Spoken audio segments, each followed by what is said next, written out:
Committee will come to order. Today we will continue our posture hearings with UCOM. I'll remind members when we adjourn the hearing, we will immediately move upstairs for the closed briefing. I want to thank our witnesses for being here and for their service to our nation.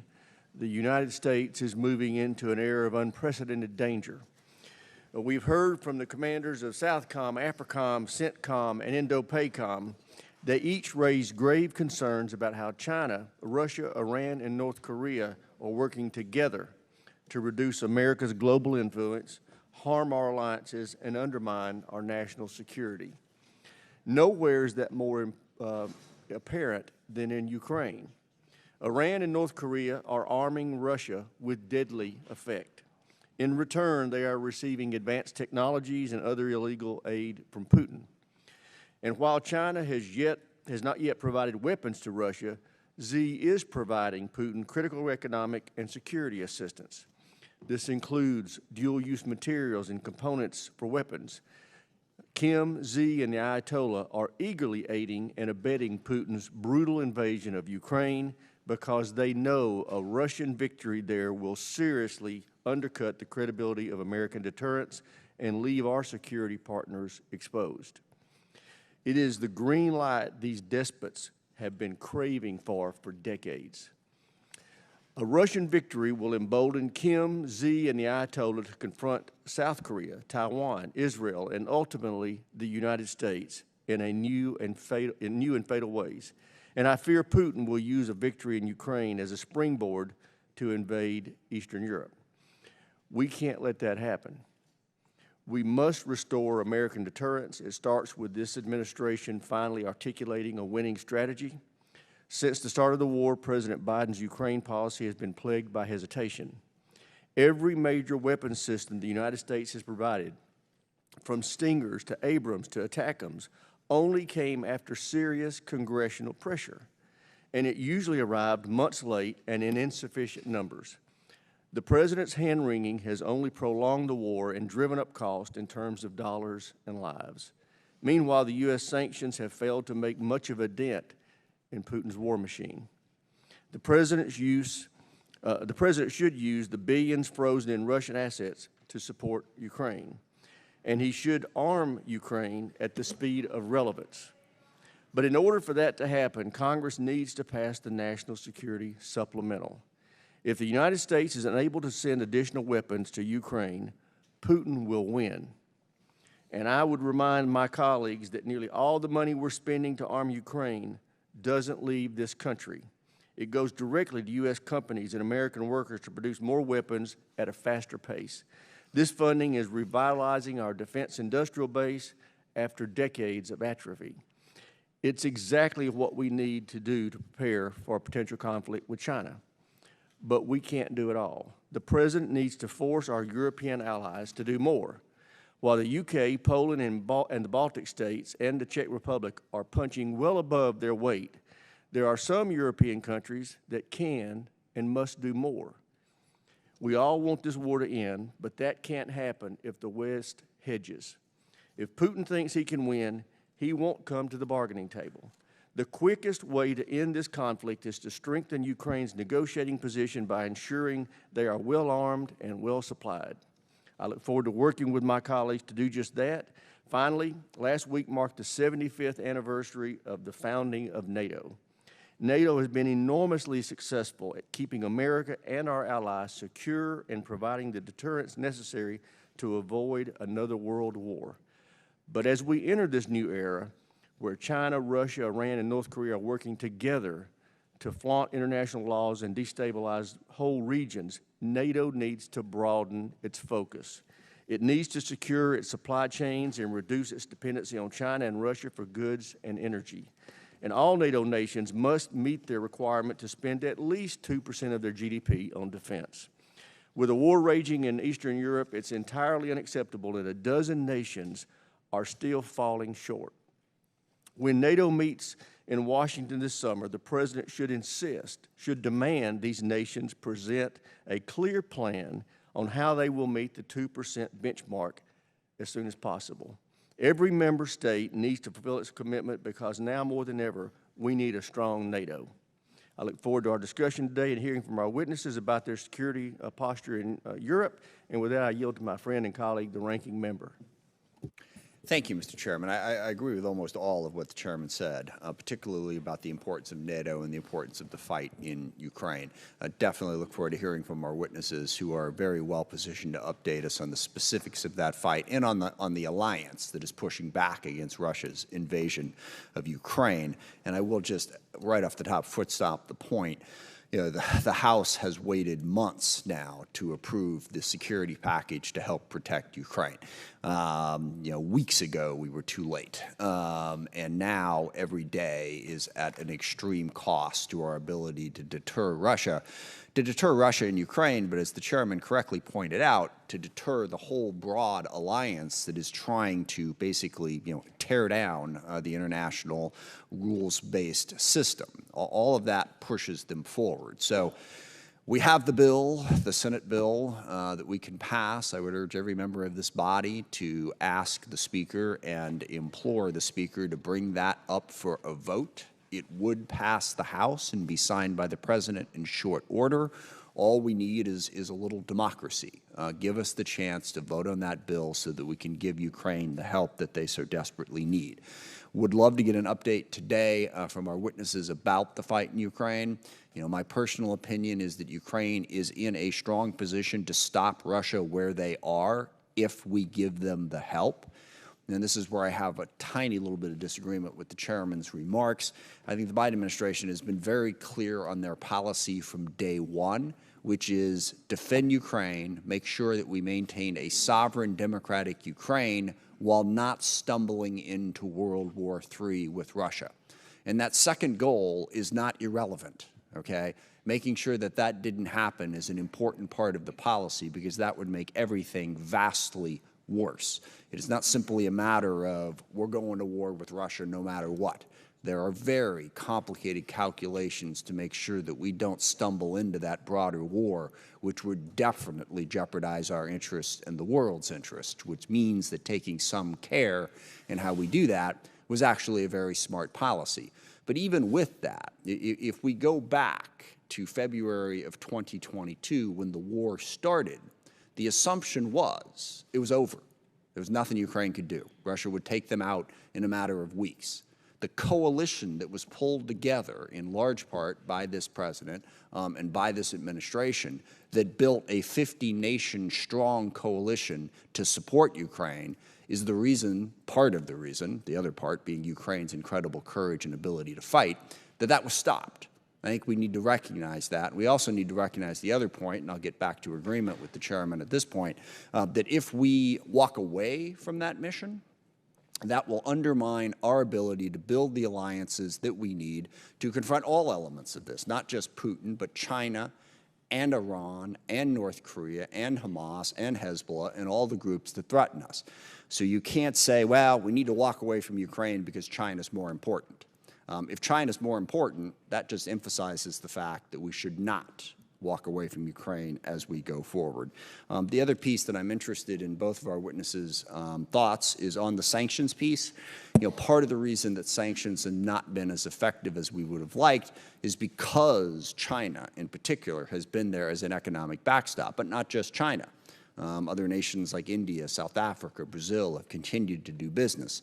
There was a fundamental shift in U.S. economic power globally, and that there are other nations now that are stepping into that void. We don't have the ability to simply choke off another nation that we once had because of that alliance that is being built.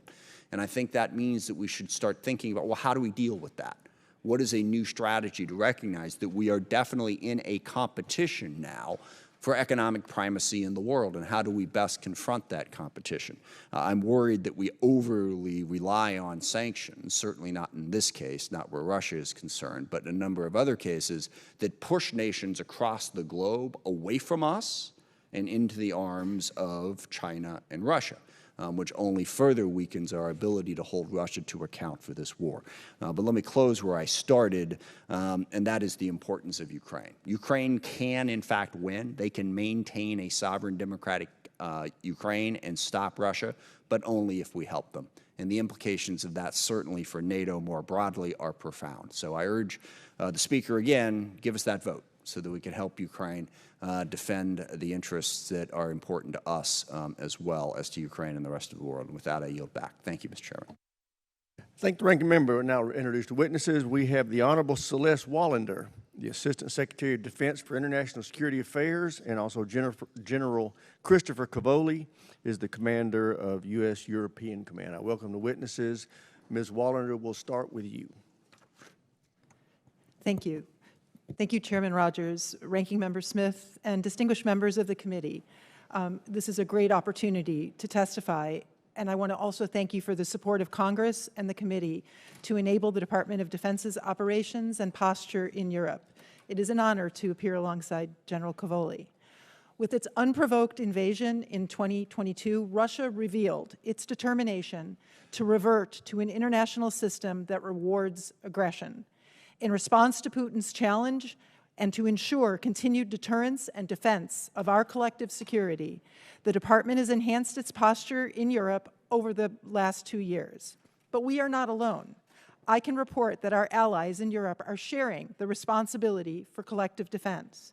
Together with our allies, the Department is committed to reinforcing the lesson that aggression will result in very costly failure. American security and prosperity rely on that fact.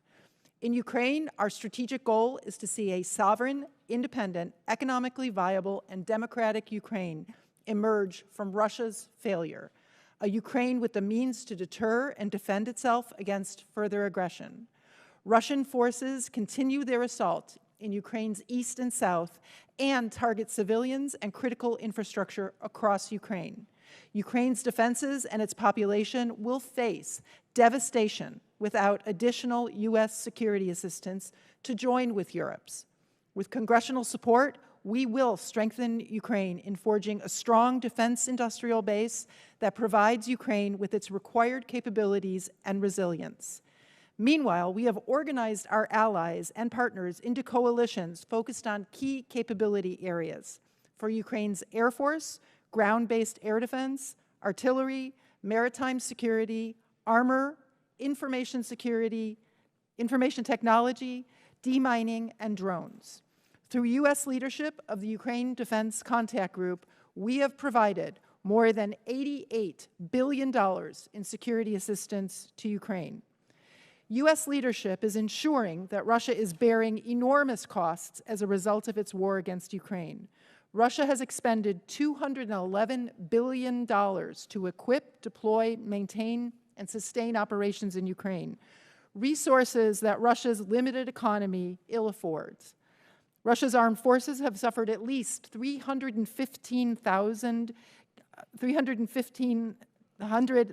casualties in the fight. Yet, because of Putin's obsessions, Putin's Russia will be a threat to European and U.S. security for years. DoD is focused on our defense and on deterring Russia from attacks on the United States and our NATO allies. NATO is stronger today than ever. Finland and Sweden are allies, and more allies than ever are devoting at minimum 2% of GDP to defense. Today, 18 allies meet the 2% requirement, compared to only 9 in 2020. Several more will meet 2% by the July Washington summit. In 2024, NATO allies will invest a total of $470 billion in defense, which amounts to 2% of the aggregate GDP of all of the members of the alliance. NATO allies together are answering the call to meet this historic threat.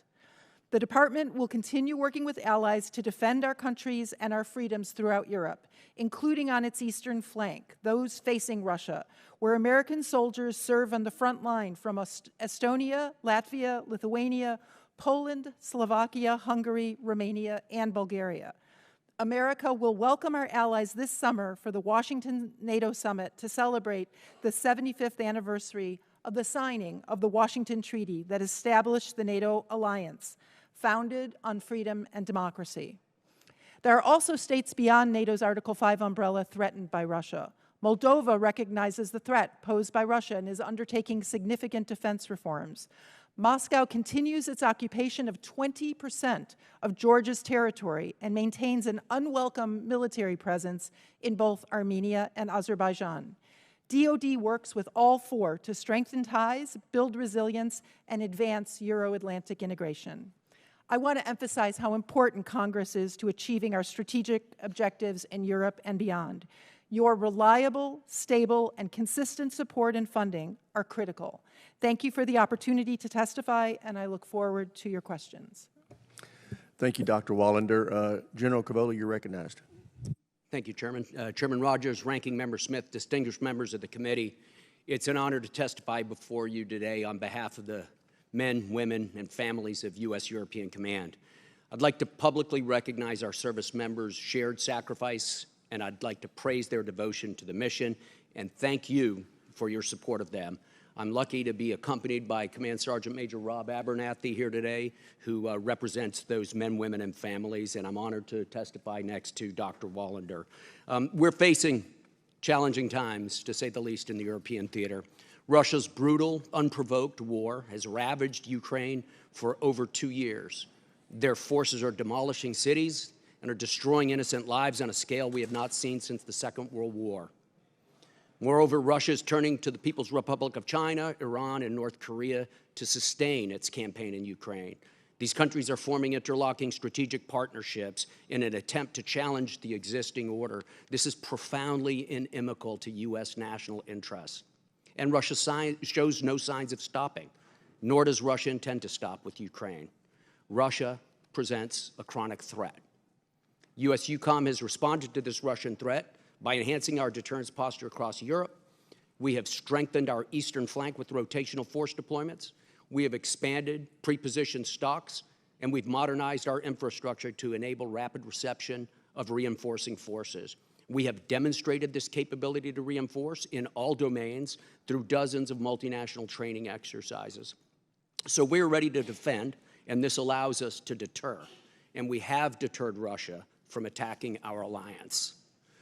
U.S. EUCOM is also very proud to lead the international effort in support of Ukraine. We do this through the Security Assistance Group Ukraine, SAG-U, which is led by Lieutenant General Tony Agudo. In the past 26 months of this war, the U.S. and our partners have delivered vast amounts of critical munitions and equipment to our Ukrainian colleagues.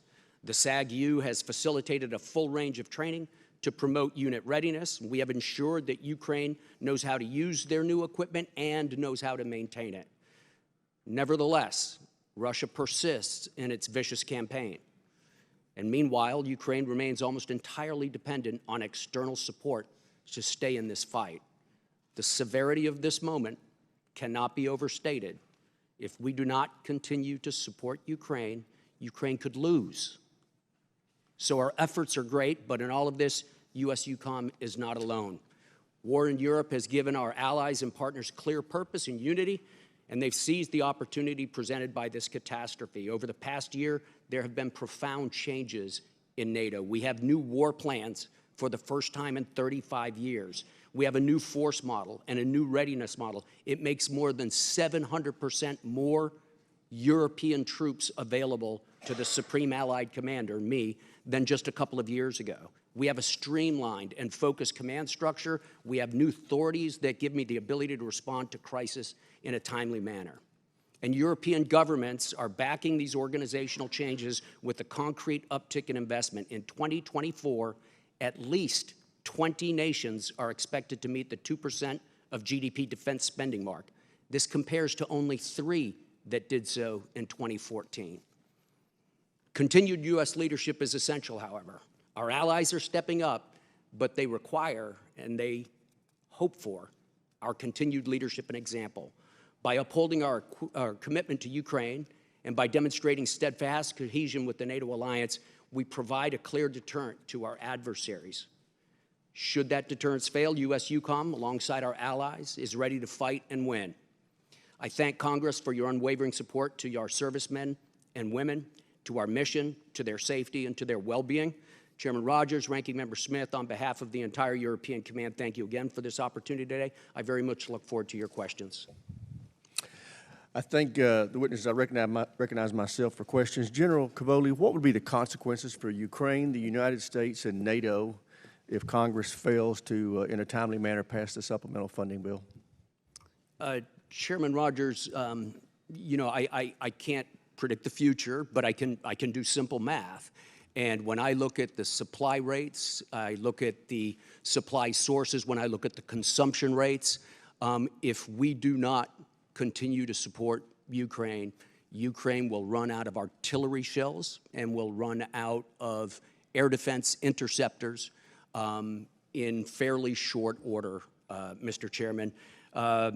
Based on my experience in 37 plus years in the U.S. military, if one side can shoot and the other side can't shoot back, the side that can't shoot back loses.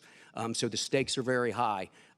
We are the main supplier of ground-based air defense and artillery shells for Ukraine right now. It's important to note that our allies are increasing their production rates. They're just not able to take it all under their control yet. They just don't have the supplies. They're increasing rapidly. Both NATO and the European Union are working to increase European production. That will be the first part of a bridge to the future.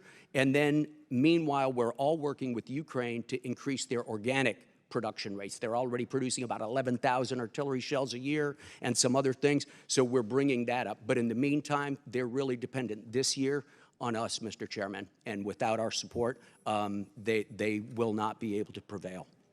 Thank you.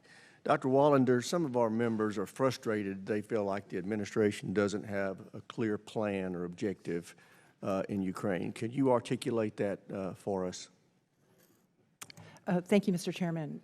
The objective is Russia's strategic failure. Putin's goal is to subjugate Ukraine, to strip it of its sovereignty and independence, but also to weaken and subvert Europe, America, and especially, of course, the NATO alliance. So our objectives and what has guided our policies for the last 2 years is that Ukraine remain a sovereign, independent European country that is able to defend and deter and to deliver that failure to Putin. And Ukraine is doing that with our support every day. And it is to strengthen the NATO alliance, to defend America's European security, which is the core of our global security. Our alliance in Europe enables American military presence more broadly, globally, as well as to defend and deter against Russia. And China is watching how we perform in Europe because they're drawing lessons for how we will live up to our commitments to allies and partners in the Indo-Pacific. So we need to ensure that Putin also fail in his goal to undermine European security. We are doing this out of self-interest, out of American national security interests, as well as, of course, the admiration that we Americans feel for Ukraine. But in the end, we are doing this so that Americans can be secure at home and abroad. Okay, General Cavoli, if funding is not provided by the U.S. and NATO for Ukraine and that government falls, do you believe that Russia will take the entirety of the country or just a portion thereof? Mr. Chairman, I believe that Russia will take as much of that country as they can get. And if the Ukrainian armed forces are not able to hold, they'll take as much as they can. This could, in the worst case, put Russian soldiers throughout Ukraine, which would put them on many more NATO country borders than they are currently. And that would cost an awful lot for us to deal with. And do y'all have an expectation of what would happen next after, assuming that Ukraine falls and Russia takes the entirety of the nation, at some point, do you believe there'll be further aggression or not? And if so, what would that be? I believe Russia would be emboldened, Mr. Chairman, and I believe at some point they would commit further aggression. And if I may, I'd like to ask Celeste if she has that as well. I fully agree with General Cavoli. Putin is not going to stop at Ukraine. Ukraine is a step towards undermining European security and the transatlantic alliance, and therefore American security. Thank the witnesses. Chair recognizes the ranking member for any questions he may have. Thank you, Mr. Chairman. General Cavoli, taking the flip side of that question, if we get assistance to Ukraine as is currently outlined, what do you assess, though, their chances of stopping Russia where they're at least right now? Sir, I think those chances would be very good. I think they would be able to do it. We work very closely with them on their general plans and the way to accomplish them. And they have solid plans. They have a solid approach to their defense. It does need to be resourced, however. Right. Because, I mean, at the moment, Russia's trying to press the advantage they have because Ukraine is rationing what they use because of the lack of support. But even then, you know, Russia seems to be struggling to break through. Can you give us your assessment as to why that is? What are the weaknesses or strengths of the Russian force and why they're still in the situation they're in? Absolutely. The first and primary reason the Russians are unable to break through is due to the tenacity of the Ukrainian defenders. They are defending very, very hard. They fight very hard. They fight every day.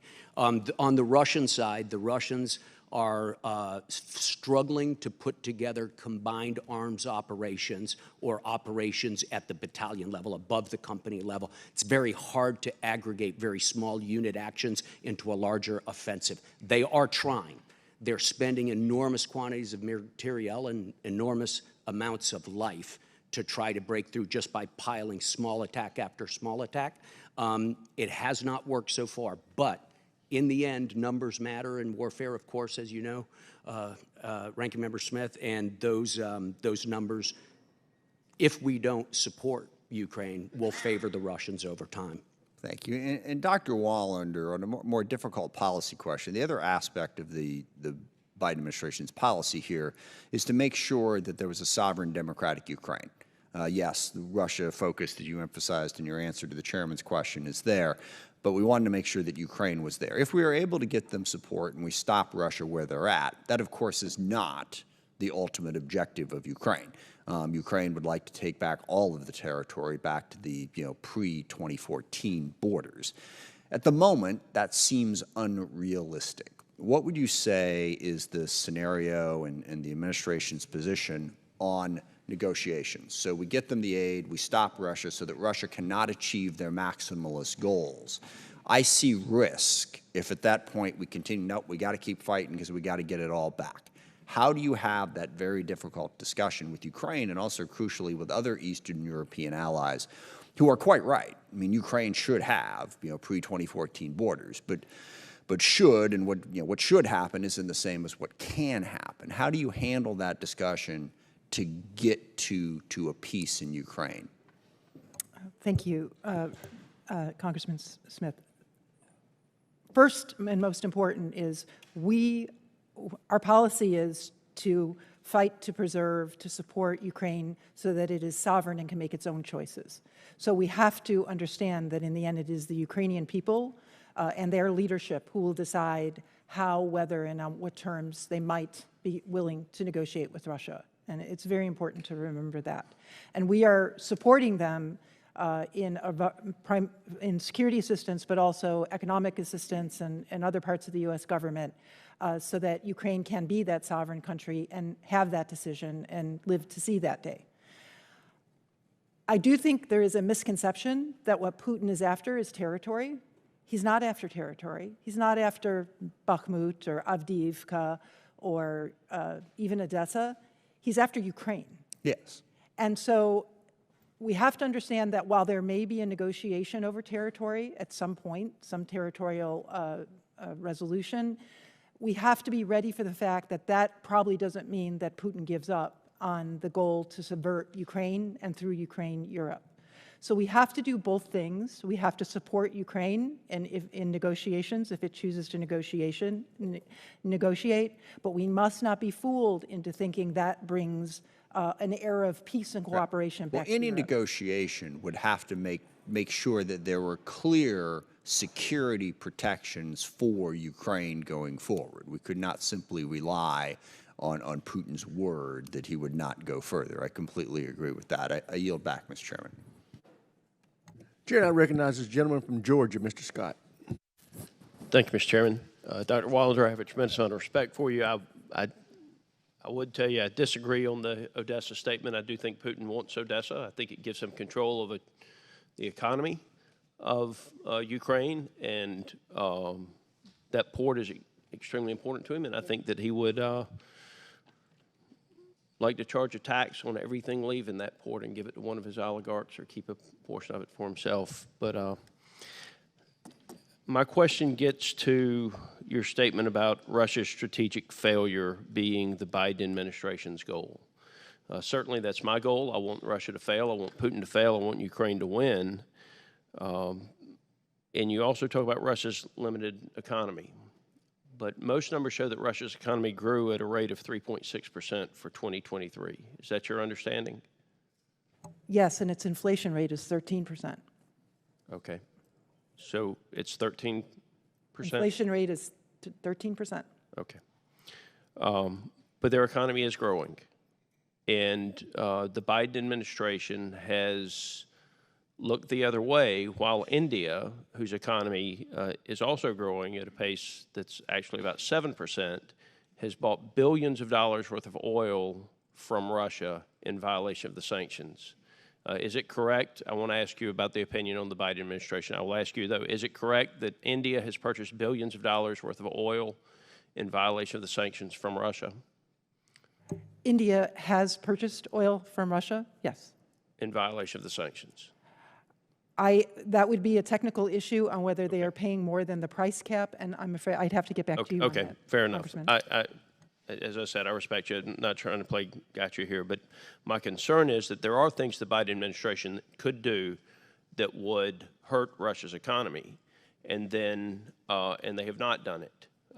I'm also concerned with the fact that Russia, when the Ukrainians hit Russia's oil and gas infrastructure, the Biden administration came out and condemned the Ukrainians for hitting Russia's oil and gas infrastructure and suggested that they should not do that again. Can you tell me why, while Russia is attacking Ukrainians' oil and gas and energy sector, why shouldn't the Ukrainians attack the Russian oil and gas and energy sector?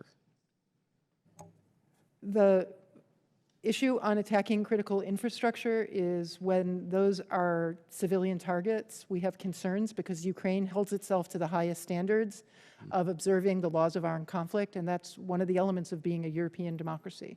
But the Russians are attacking the oil and gas infrastructure in Ukraine, correct? Absolutely. And if you're going to win a war, you can't sit back and take punches and not deliver punches. So why shouldn't the Ukrainians attack the oil and gas infrastructure in Russia? Congressman, we have concerns about striking at civilian targets when we support countries. Again, this is Ukraine's sovereign decision, but we express those concerns. But those oil and gas infrastructures in Russia are owned by the Kremlin, correct? It's not like they're owned by a private corporation that have shareholders and private assets are being destroyed. They are owned by private Russian citizens who are part of the Putin regime. That is correct. I mean, it makes sense to me that we should destroy them. General Cavoli, you talked a lot about our NATO partners and their ascension to the 2%. Russia is currently spending, as I understand it, 6% of their GDP on their military. My question is the 2% enough? If your enemy is spending 6%, if your greatest threat is coming from a country that is spending 6% of GDP, should that 2% threshold, should we work to raise that 2% threshold for the NATO partnerships? Thanks, Congressman. So first of all, there is a lively discussion among the nations in NATO right now about whether 2% is even any longer the relevant figure. Should it be higher? As you know, a number of our allies are spending significantly above 2%. I'd call attention to Poland here especially, which is closing in on 4% of GDP. I personally believe in the absence of any North Atlantic Council decision or agreement, I do think we're going to find that 2% is too low a figure.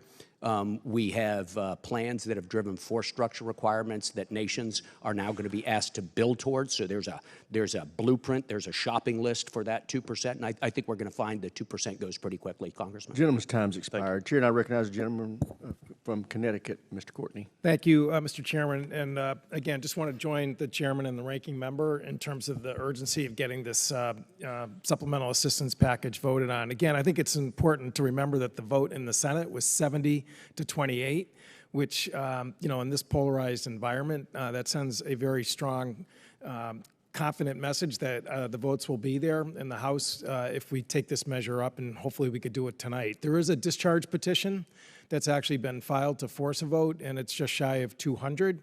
218 is the magic number, and again, something hopefully members will think about as the clock keeps ticking in terms of the urgency of this issue. General, your testimony pretty powerfully described the fact that in pages 2 to 5 about the fact that Russia, despite the horrific losses that they're experiencing, that is not slowing down investment in their military and their defense sector. And you and I just had a brief conversation to talk about, one of the areas where they have been continuing to invest is in the undersea domain, particularly, again, because of their presence and activities in the North Atlantic. They've been steadily increasing over the years with construction of more sophisticated submarines, such as the Sever-de-Vins class and the upgraded Kilo platforms. Again, I know a lot of this sort of topic has to happen or be discussed in a classified setting, but I guess the question is that in terms of your command, I mean, and your predecessors have testified to this in the past, the Russian submarine activity in the North Atlantic is steadily, surely, in 2022, 2023, 2024, growing. Is that correct? Absolutely correct. And can you talk about the need for our Navy to again have adequate attack submarine fleet to be out there to again safely and effectively conduct anti-submarine warfare?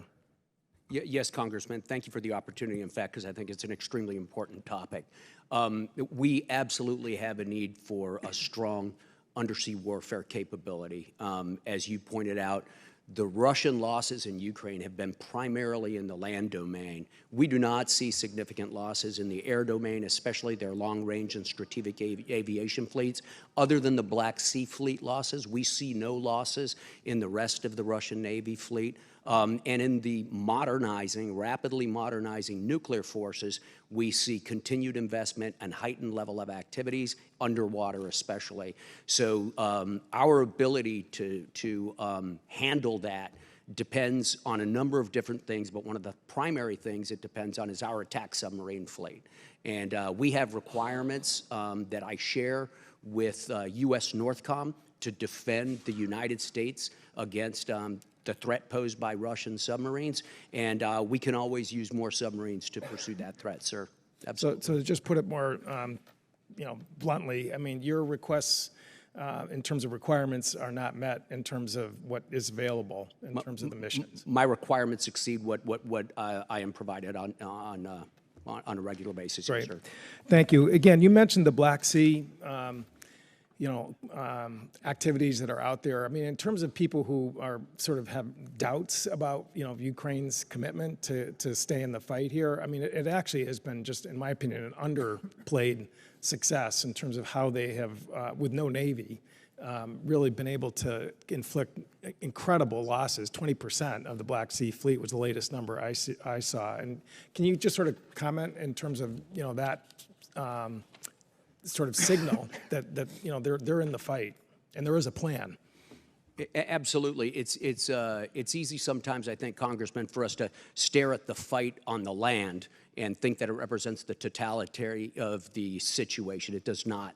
The fight on the Black Sea and the fight for the Black Sea is an important part of this. It's especially important because of what it does for the Ukrainian economy. Without the rollback of the Black Sea Fleet, we wouldn't be able to get as much of Ukraine's grain out and onto market. That would cause food security problems across the globe and severe and acute problems for the economy of Ukraine, which is obviously under great stress as it is. I think the Ukrainians have done a fantastic fantastic and groundbreaking job using largely unmanned systems to push the Russian fleet back east of Crimea. It is very rare that a Russian warship ventures past ventures west of the southern tip of Crimea right now. It's a big success story, and it's theirs. Go back. Chair now recognizes the gentleman from Tennessee, Dr. Desjardins. Thank you. Dr. Wallander, first I want to say thank you. I was pleased to see that the Pentagon's OIG launched a new website last month that will allow the American people to directly see where our tax dollars are being spent to support Ukraine, something we've been talking about, I think, for about 6 months in our briefings. It's still a pretty hard sell back home because people don't see a pathway to victory. Basically, you know, what they're seeing is a stalemate that's drug on for 2 years now. And with the continued problems in our own country with the border, et cetera, it's hard to justify this spending, even though most of us in this room understand the importance of it. You know, one message that does seem to sell back home is when you talk about the evolving alliance between Russia, China, Iran, and North Korea is almost an axis similar to World War II, Germany and Italy and Japan. So that seems to get people's attention. What do you both see as a successful end of the conflict in Ukraine? And what more can the administration and the DOD do to message the reasoning for spending this money to the folks back home?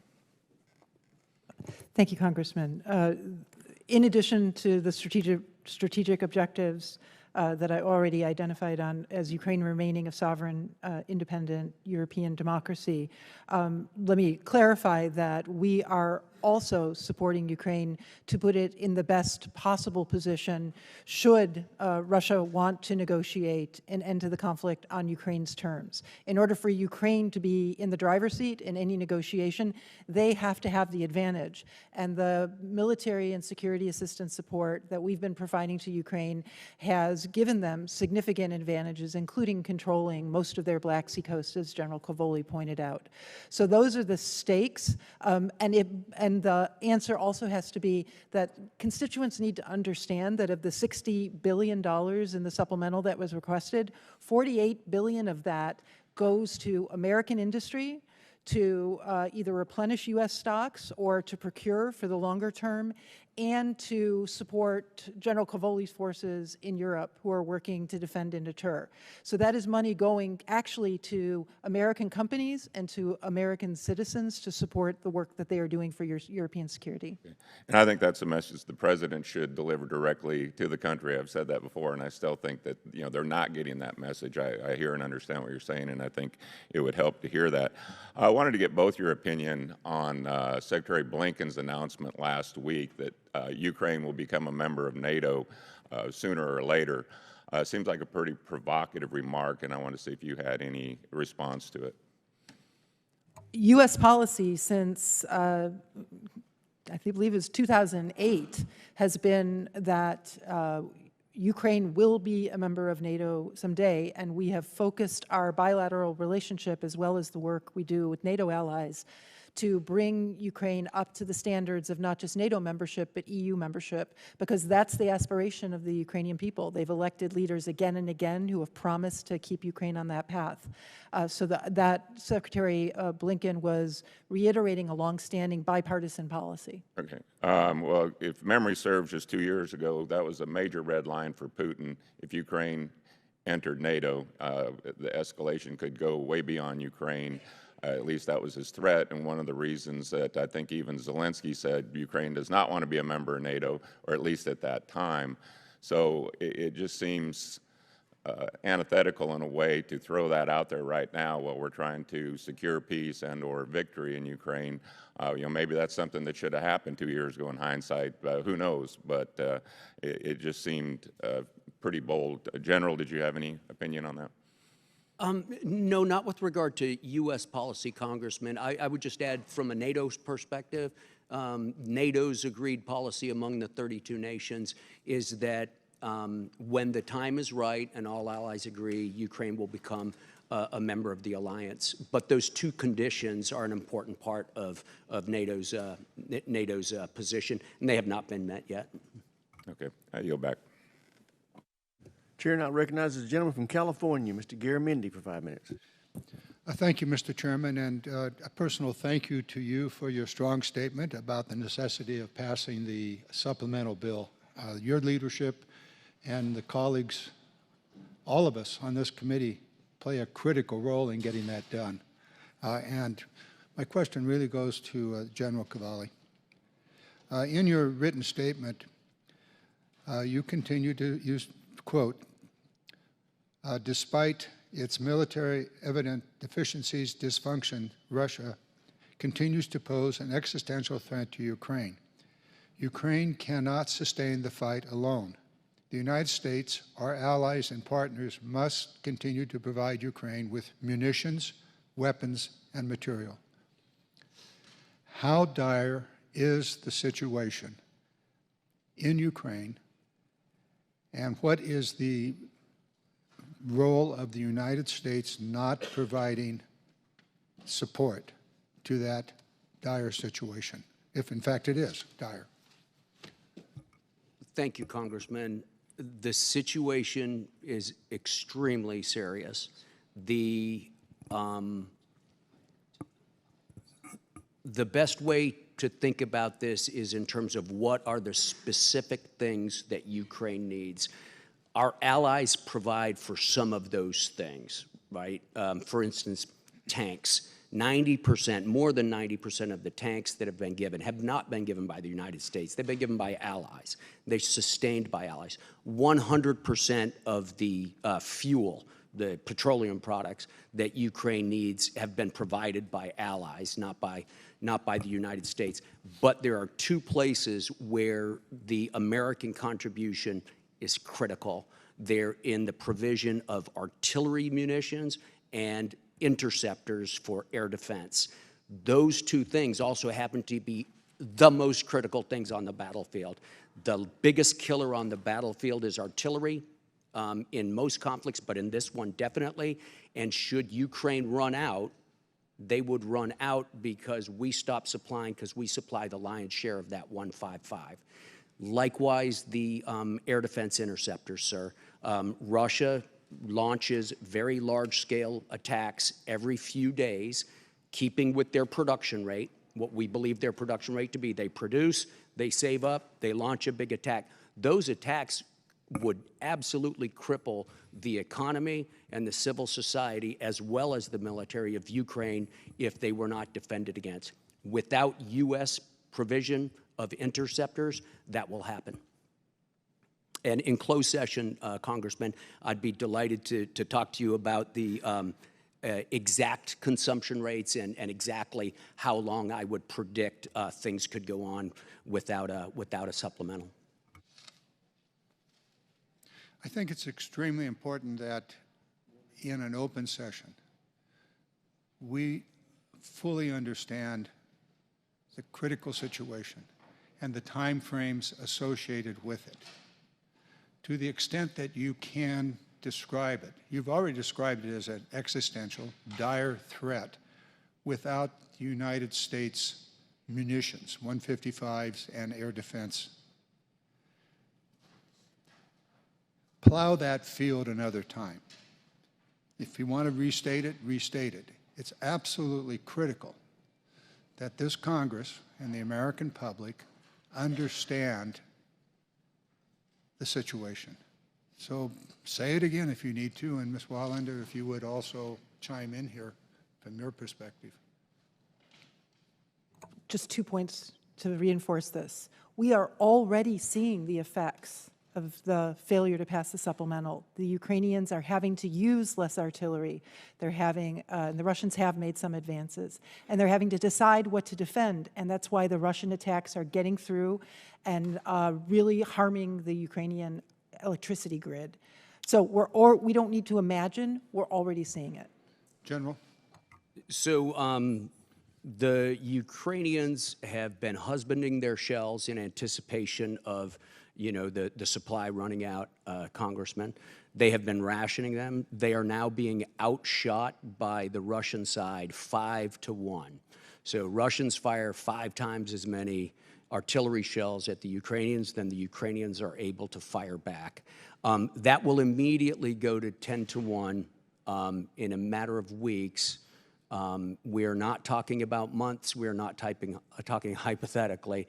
Again, I'd like to be detailed in closed session, but we're talking about weeks, Congressman. Thank you for the opportunity to underline that. I do not see how they can win. Chair, now recognize the gentleman from Nebraska, Mr. Bacon. Thank you both for being here. Appreciate your testimony. I was just meeting with Israeli families of hostages, so I may duplicate some of the questions, but first thing I would like to know, if Russians prevailed in Ukraine, what's the likely outcome for Moldova? Well, Russia already occupies Moldovan territory. It uses that military occupation to subvert Moldova's democracy and its economy. Corruption is rampant because of that Russian influence.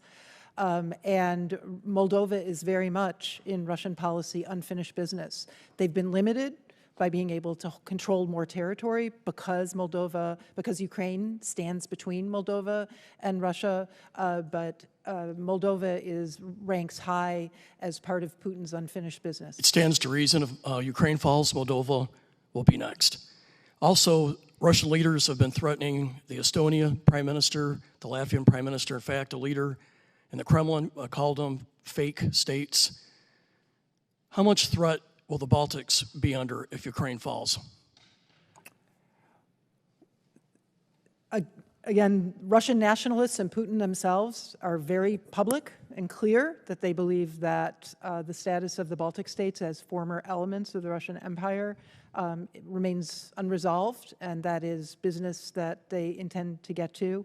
I do believe that NATO's Article 5 commitment is strong and credible, and we need to keep it so, but we also need to make sure that Russia's operations in Ukraine are a failure. But what we're saying here is this war with Ukraine, by the way, just on its own merits, is barbaric.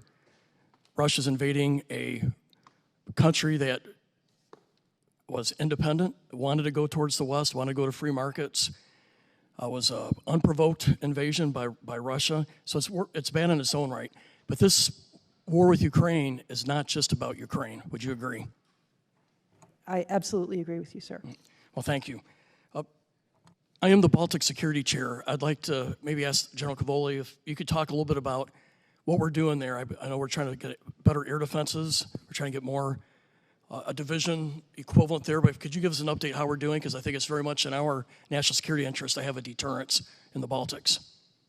First of all, Congressman, I agree with you on that last point. Absolutely. I think our ability to help deter conflict in the Baltics is extremely important. It is a vulnerable part, geographically speaking, military geography of the alliance. I would also point out that Dr. Wallander's comments about Russia's intentions, which reflected yours, those are shared by the leaders of those countries, and they feel them acutely and talk to me about them frequently, and I agree with their concerns. Congress has been very generous and provided for a Baltic initiative, security initiative. Let's point out our initiative, which brag on it. We're about $1.4 billion into that right now. We have started with air and missile defense improvements. We've completed the sensor network, and now we're moving into effectors or the shooters. I think it's having a big effect there. In parallel, we've got the plans in place for the other 5 components, which include land forces, medical forces, and the other things you're aware of, sir. It's going very well. I mean, we have eager partners there, right? The 3 Baltic countries, in and of themselves, just individually, are very serious about their defense and have done, extraordinary things to prepare. Different things in some cases, but extraordinary. Right. In the case of Latvia, they've reintroduced conscription, for example, which is not something we would have been thinking about some years ago. In addition to the Baltic Security Initiative, we're doing a few other things. As the Supreme Allied Commander for Europe, I'm responsible to put together a plan for rotational air and missile defense. one of the primary locations for those rotations is going to be in the Baltic countries. That's great. And then we have bilateral agreements that have been made between our secretary and the ministers of all three countries. So as the U.S. European commander, I maintain forces in each of those countries. They work to improve our interoperability and stiffen the defense capabilities. I don't have really time for another question, but I have to make a comment, something for you to chew on. I support having armored units in Poland and Eastern Europe, but being that they're rotational, it's putting a huge strain on the families. And we saw a report that suicide rates for folks in these armored units are significantly higher than the rest of the Army. I think they need some kind of stability, maybe permanency there. We don't have time for you to answer, but this is a huge concern for many of us. Thank you. I yield. Yeah, and I would echo that. I would like to have more discussion with you, General, about exactly that point. But anyway, we'll recognize the gentleman from Massachusetts, Mr. Keating. Thank you, Mr. Chairman. General Cavoli, you termed this as extremely serious. You said that the severity of this moment can't be overstated. And I've heard political deflection here in this committee today, and I hear it outside of this committee room, on the floor. I hear it in all kinds of news reports. Deflection that mentioning President Biden that, 2 or 3 years ago, maybe he should have done more. Deflection that there's no policy, in spite of the fact that Dr. Wallander just concisely laid out our policy very clearly.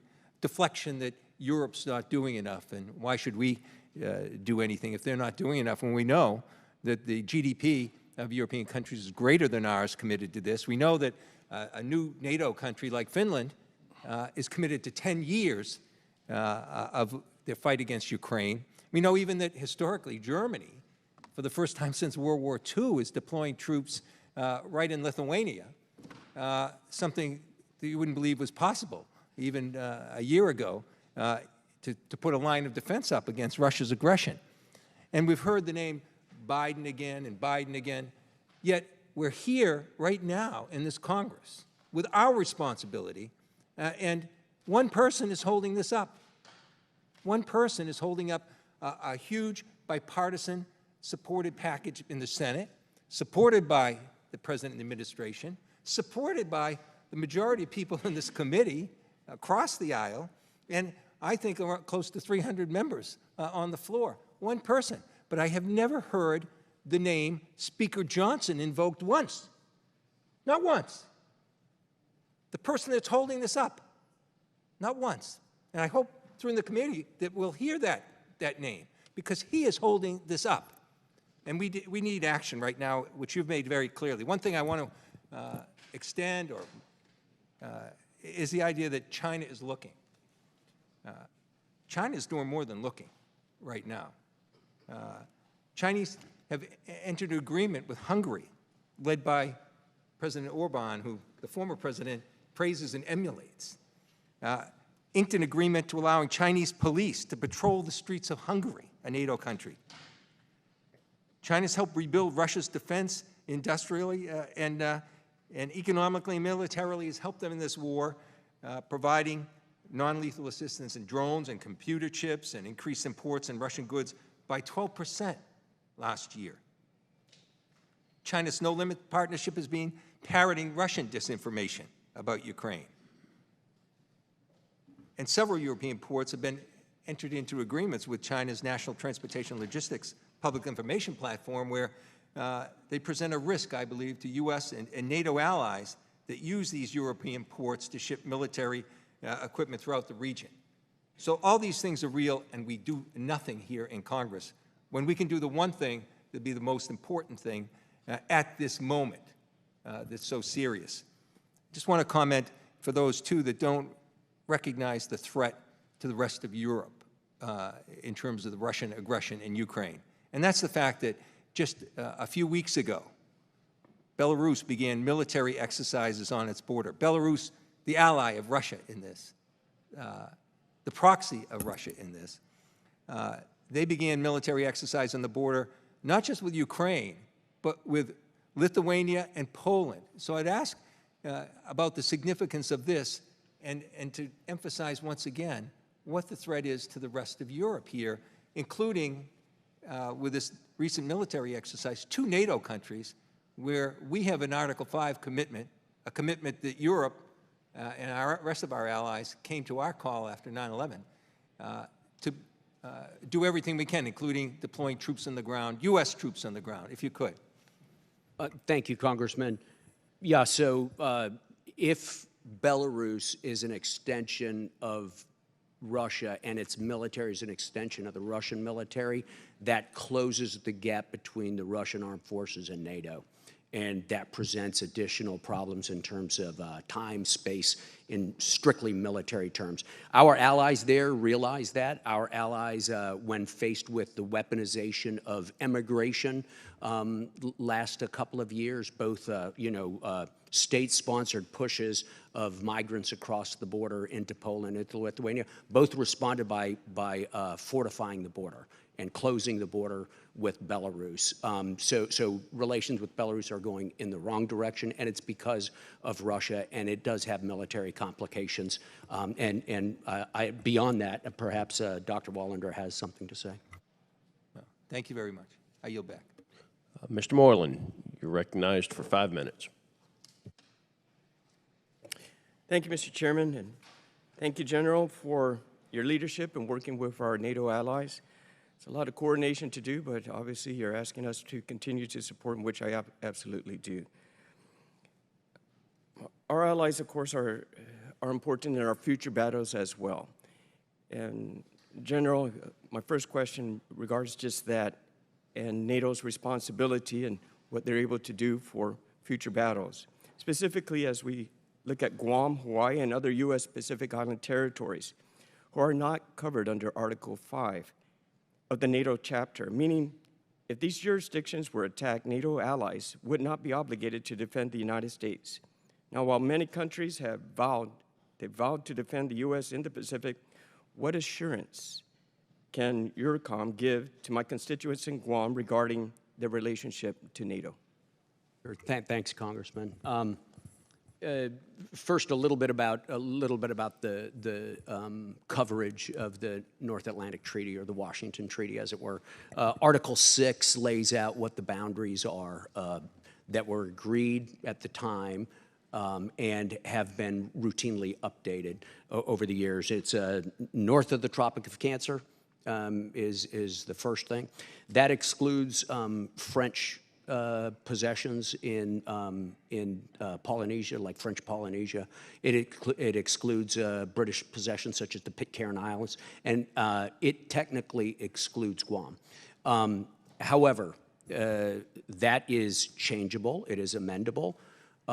All nations, to include the United States, have elected not to amend that over the years, and opportunities have come up. So as a highly technical matter, that's correct. However, any nation under Article 4, any nation that's attacked any place can always invoke consultations under Article 4. Say, I have been attacked, and I expect the rest of you to do something about it. And they may or may not choose to apply Article 5 no matter what the treaty says. So it is a technicality. Is it a technicality that's within our hands to amend? But I also think it's an extremely unlikely scenario, and I know that our allies are committed to our defense just as we are to theirs, sir. Thank you, General. It's very assuring, and appreciate that. My final question is, the future battlefields will present some unique challenges in the form of great distance in air and sea. In 2021, Rear Admiral Duke Hines, Chief Logistic for EURCOM, stated, the contest environment demands swift adaptability and flexibility to develop new ways to address challenges. One of those challenges will be the medical evacuation of our service members. General, given the different environments and climates and geographic combatant commands, has there been talks of best practices for the most effective medical evaluation plans that will result in the continued tactical, operational, and strategic advantages for our various commands and combatant commanders? Yeah, absolutely, Congressman. It's something we work on quite a bit. We work on it even harder now because of what we're observing in Ukraine, right? The casualty rates are just enormous. And if you contemplate a large-scale war across the European continent, we can expect them to be greater.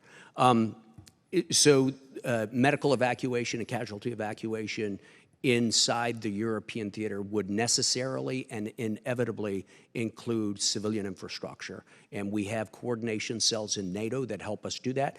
And Duke Heinz also was responsible for making sure that as U.S. European Command, we were plugged into that system.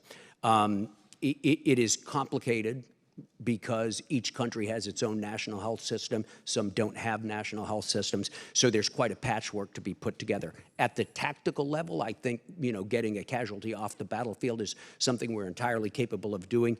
The further processing of casualties beyond that is where it would become complicated. The second point I would make on this has to do with the Defense Health Agency and the transition to a new healthcare system. The healthcare system, the military healthcare system in the European theater, and I believe Lung Aquilino feels this way in the Pacific as well, is actually an inherent part of our combat capability. And so we've been lucky to be able to be sort of last in line for some of the transition there. And the final thing I'd say is I am concerned about this. One of the only things I offered as an unfunded priority back to the Congress this year, sir, was the construction of an aeromedical evacuation facility at Ramstein. Thank you for the opportunity, sir. I appreciate that. Thank you for your leadership in protecting our nation. Thank you. Here now Mr. recognize the gentlelady from Michigan, Ms. Slotkin. Thank you, Chairman. And I want to appreciate our chairman and ranking member for their bipartisan support for aid. We do need to get it over the finish line, and supporting it here in committee and supporting it out in the world is great, but we need to get it on the floor. We've heard this repeatedly. Speaker Johnson has a choice to make. I accept that it's a complicated choice. I accept that he's at risk of losing his job over that choice, but that's what leadership is. It's the big boy pants and making tough choices. I also want to note that there's a discharge petition right now on the floor of the House. It's the exact bipartisan bill that the Senate passed that includes Ukraine aid. We have one Republican who signed it on his way out the door. We need, I think, 2 more in order to have a vote that will pass on the House floor. So we're not without action here, or without actions that we can take to move this forward, even members of this committee. You've spoken eloquently about the consequences of not providing aid, about what Putin will do, or what he's proven to do. What he's demonstrated he will do. You've talked about how China is watching and the demonstration this is setting. To my knowledge, unless someone corrects me, the United States of America has never allowed a sitting democracy to be taken over by a sitting autocracy since World War II. Correct me if I'm wrong. So this would be precedent setting, and Ronald Reagan is right now spinning in his grave that we are giving up or threatening to give up on peace through strength. And I am super confused by the messages coming out of some of the members of the other side of the aisle, both here and in the Senate, about how Vladimir Putin should get a choice on who gets in NATO, that somehow he has a veto over our alliances. And maybe that logic would make sense if we thought that it would prevent him from invading other countries, if a deal with him would prevent, but he's gone into Moldova and Georgia and Ukraine again. So he's done it, people. There is no deterring him unless we take a strong stand, and that includes U.S. aid. I saw a report in the Washington Post yesterday that made my breath vacate my body, that while we're complaining about how the rise of Iranian weapons are being used by the Russians in Ukraine, that out of desperation, the United States of America is now sending seized Iranian weapons from the Houthis, from Yemen area, to Ukraine. Please give me the details on that and help us understand just the depths of our desperation, I guess. ASD Wallander. I can talk more about the details of provisions of specific capabilities to Ukraine, but we have used every opportunity to find ways since December to find extra stocks, to work with allies and partners, and we have had to get quite creative, and the Ukrainians have made good use of that while we wait for a decision on the supplemental. I think, again, if Ronald Reagan was spinning at our hesitance in providing arms to Ukraine, he is, I don't know what, exploding if he would see that seized Iranian weapons are now helping a partner stave off further invasion of their country. Can you outline for us what you think additional air defenses could do? Or basically, can you outline what you think would be sort of the next things that we would want to provide in terms of not quantity but quality to the Ukrainians that might have a decisive impact? We have lots of questions about air defenses, but can you walk me through certain systems that in this next tranche that would be decisive? So thank you for the question, because I want to highlight something that often gets missed, which is the supplemental would include not just PDA, urgent, the capability we can deliver next week as fast as UCOM can move it, but putting on contract things like Patriot systems, missiles for replenishment missiles for NASAMS, replenishment missiles for Patriots, and those are long lead times, but the sooner we can put them on contract, the sooner we can get them to Ukraine, so Russia knows that they can't wait us out, that Ukraine will continue to be able to defend itself. I'll turn to General Cavoli to speak about priorities, but I think those are the stakes as well. Thank you. In addition to that, it's the monies that provide the demand signal that creates investment in the defense industrial base, and that's one of our big challenges, getting our wartime production up, Congressman. General Yes. Leader's time's expired. Chair, and I recognize the gentleman from Indiana, Mr. Banks. Dr. Wallander, DOD admitted last month that it underestimated the cost of replacing American weapons we've sent to Ukraine, leaving a $10 billion hole in our own stockpiles. The day after announcing that it was overdrawn, the DOD took $300 million that it found and immediately sent it to Ukraine. Why didn't that money go to filling the $10 billion hole in our own stocks? Congressman, I apologize. I believe what we did was we assessed that we had overvalued the value of the stocks that were given to Ukraine, and that was what created, we hadn't used as much PDA authority as we had originally estimated. So the reference you made to that particular package was that there had been an overvaluation of what the material in stocks were, so it gave us more headroom to be able to provide capabilities to Ukraine. What does that mean? The mysteriously finding the $300 million, you say overestimating, unpack that more. What does that mean? How does that happen? Yes, sir. The procedures are for PDA is you're supposed to value it at the value of the existing stock, not the replacement value. The replenishment value is absolutely key, as you note, and the replenishment money in the supplemental is calculated at the cost of replenishing, but in terms of the value of under the PDA authority, I know it's very technical and mind-blowing, but the value of what we have authority from Congress to give Ukraine is supposed to be set at what the value of the stocks themselves were. Is this unusual? I mean, mind-blowing, $300 million seems like that would be very unusual. That was over a period of 2 years of PDAs, so I can't give you the exact percentage of what that was of the value of the PDA, but I can follow up with you on that. So this seems to me like funny math. So we overvalue $300 million, so we send more money to Ukraine. I'm trying to wrap my head around it, and I can't. We sent more, not money, we sent more capability, more equipment. Why the emphasis on sending more money to Ukraine over replenishing our own stockpiles?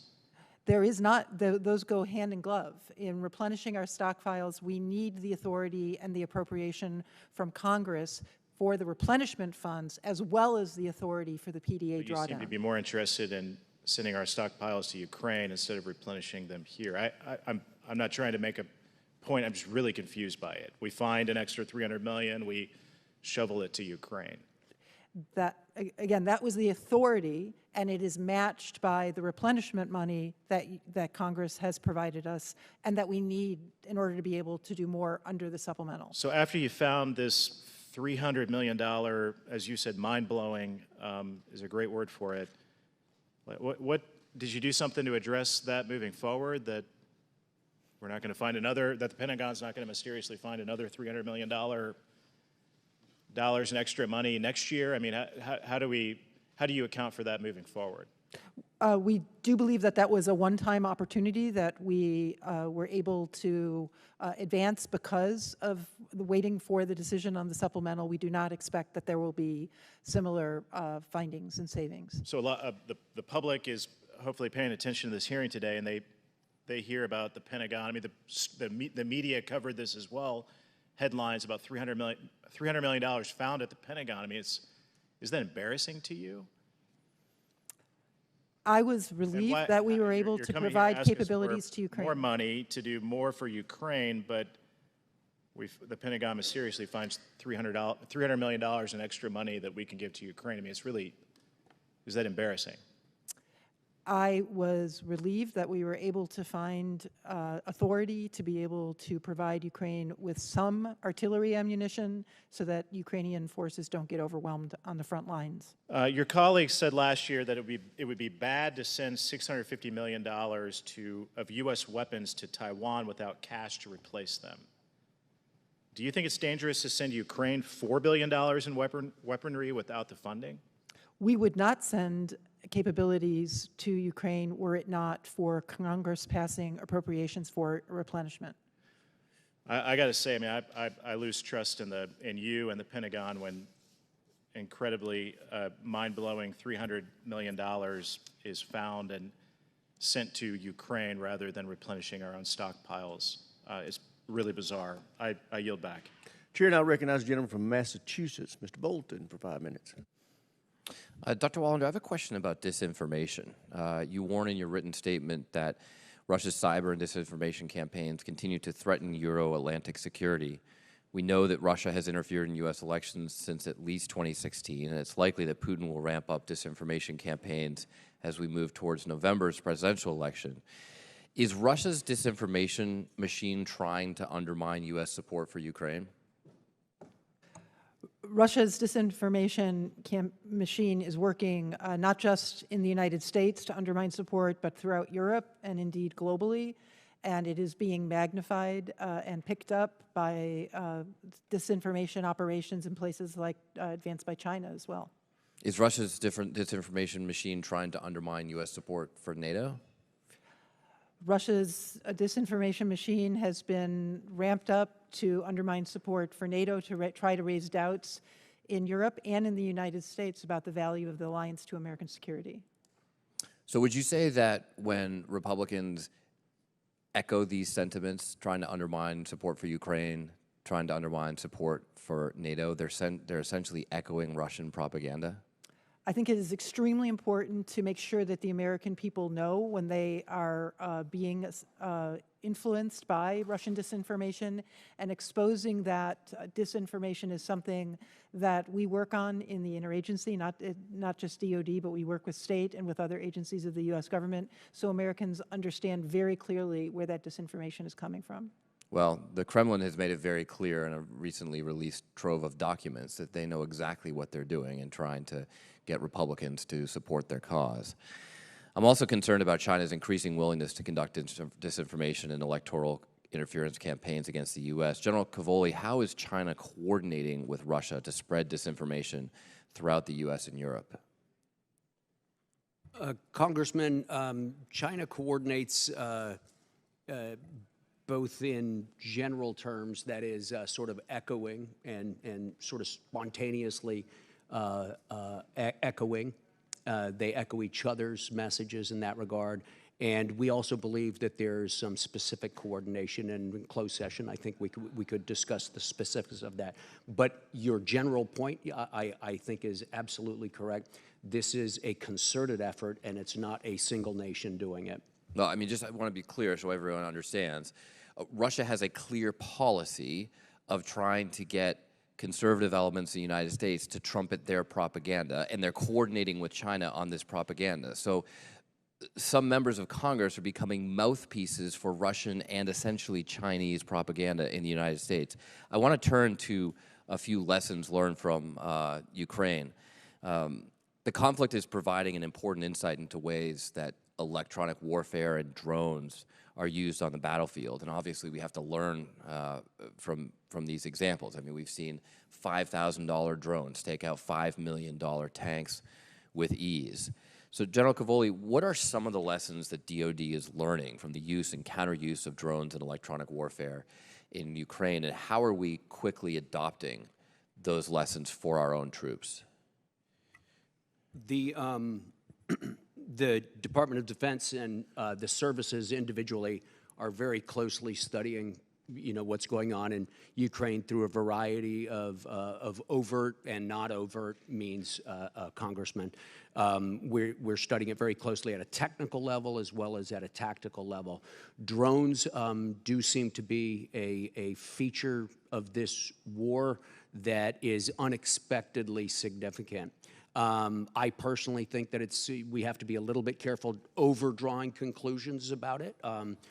Many of the drones involved are not very destructive, especially the small commercially available ones or homemade types.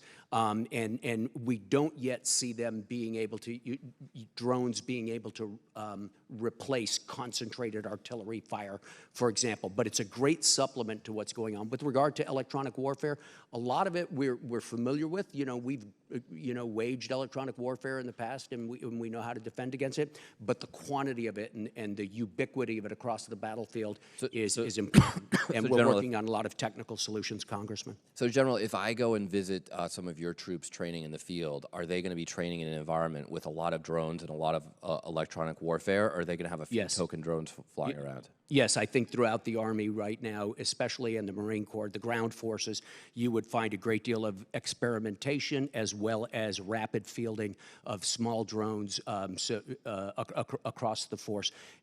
Both electronic warfare and drones are difficult to train with because of civil restrictions in airspace and things like that and spectrum management, but we manage to, and we're very enthusiastic about it. Gentleman's time's expired. Chair now recognizes the gentleman from Florida, Mr. Waltz. Thank you, Mr. Chairman. I want to talk today about NATO contributions to its own defense. And you both stated in your opening statements, kind of patting ourselves on the back, that we're going from the pathetic number of 11 out of 31 member nations contributing its bare minimum of 2% to its national defense, that, wow, we're going to 20 now. And we're on the right path. I think, frankly, that is the tyranny of low expectations, and it has infected our national security apparatus for many, many decades, including the many years that our European, look, we can be friends and allies and have tough conversations, but if we don't start imposing real consequences, if we don't start using the leverage we have, we literally cannot afford to subsidize European defense any longer. And what we often talk about, we're talking about the frontline European nations, they're contributing, the Baltics, Poland. But when we're talking about France, when we're talking about Germany, when we're talking about Spain, when we're talking about Italy, they're not. And all of those heads of state will be here in Washington for the Washington Summit this summer. Dr. Wallander, how are we as a matter of policy going to go from 11 to 31 contributing the minimum, the bare minimum? Not half, not a third, because we're continuously, and you're asking us to go to the American people again and again, and we'll be having the same conversation at this posture hearing, Mr. Chairman, next year.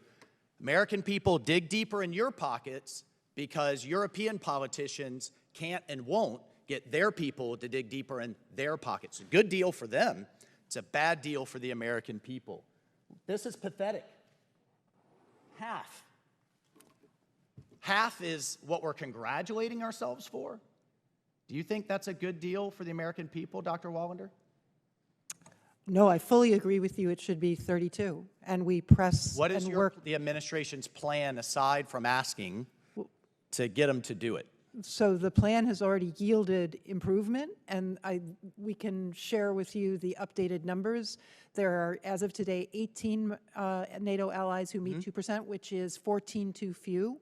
We expect around several more by the time of the summit to announce publicly that they have met 2%, and we expect several other allies to have credible That plans. 2% or that they're on some kind of future That they have reached 2%. pathway. We expect the number to be larger by the summit. We have And Chancellor Schultz, in his famous speech in 2022, just after the invasion, promised to enshrine the 2% in law. The German Chancellor, he did not. In fact, they voted it down in their parliament.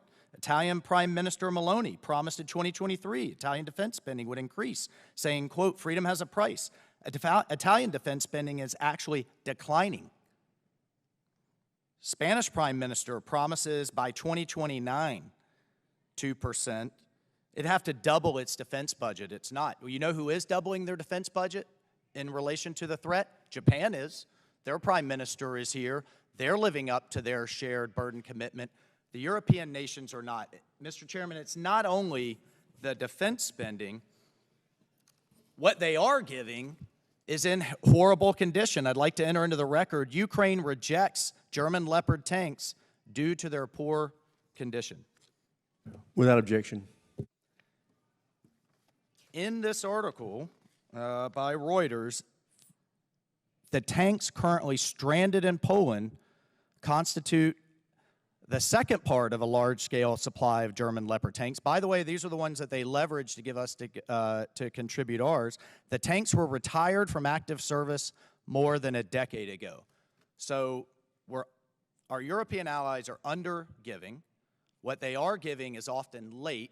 What you see in the charts are often commitments and promises. We saw that in Afghanistan for years.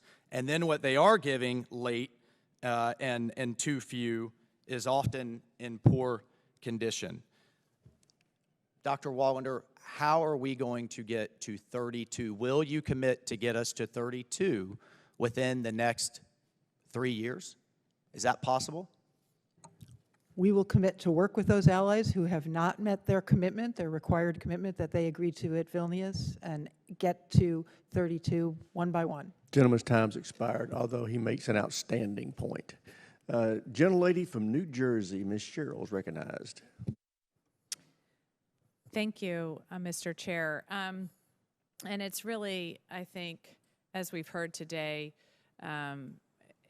necessary that we get a vote on the floor of the bipartisan supplemental. We have been waiting now for far too long, and every day that we wait, Ukraine suffers, and those fighting for Ukraine suffer.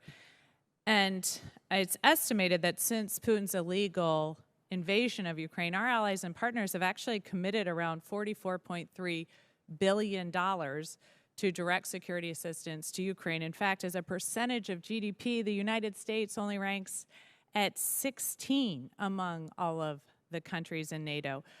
So our NATO allies have also made significant plans and commitments to improve the alliance's collective defense and deterrence through defense spending, improved capabilities, and nested strategies.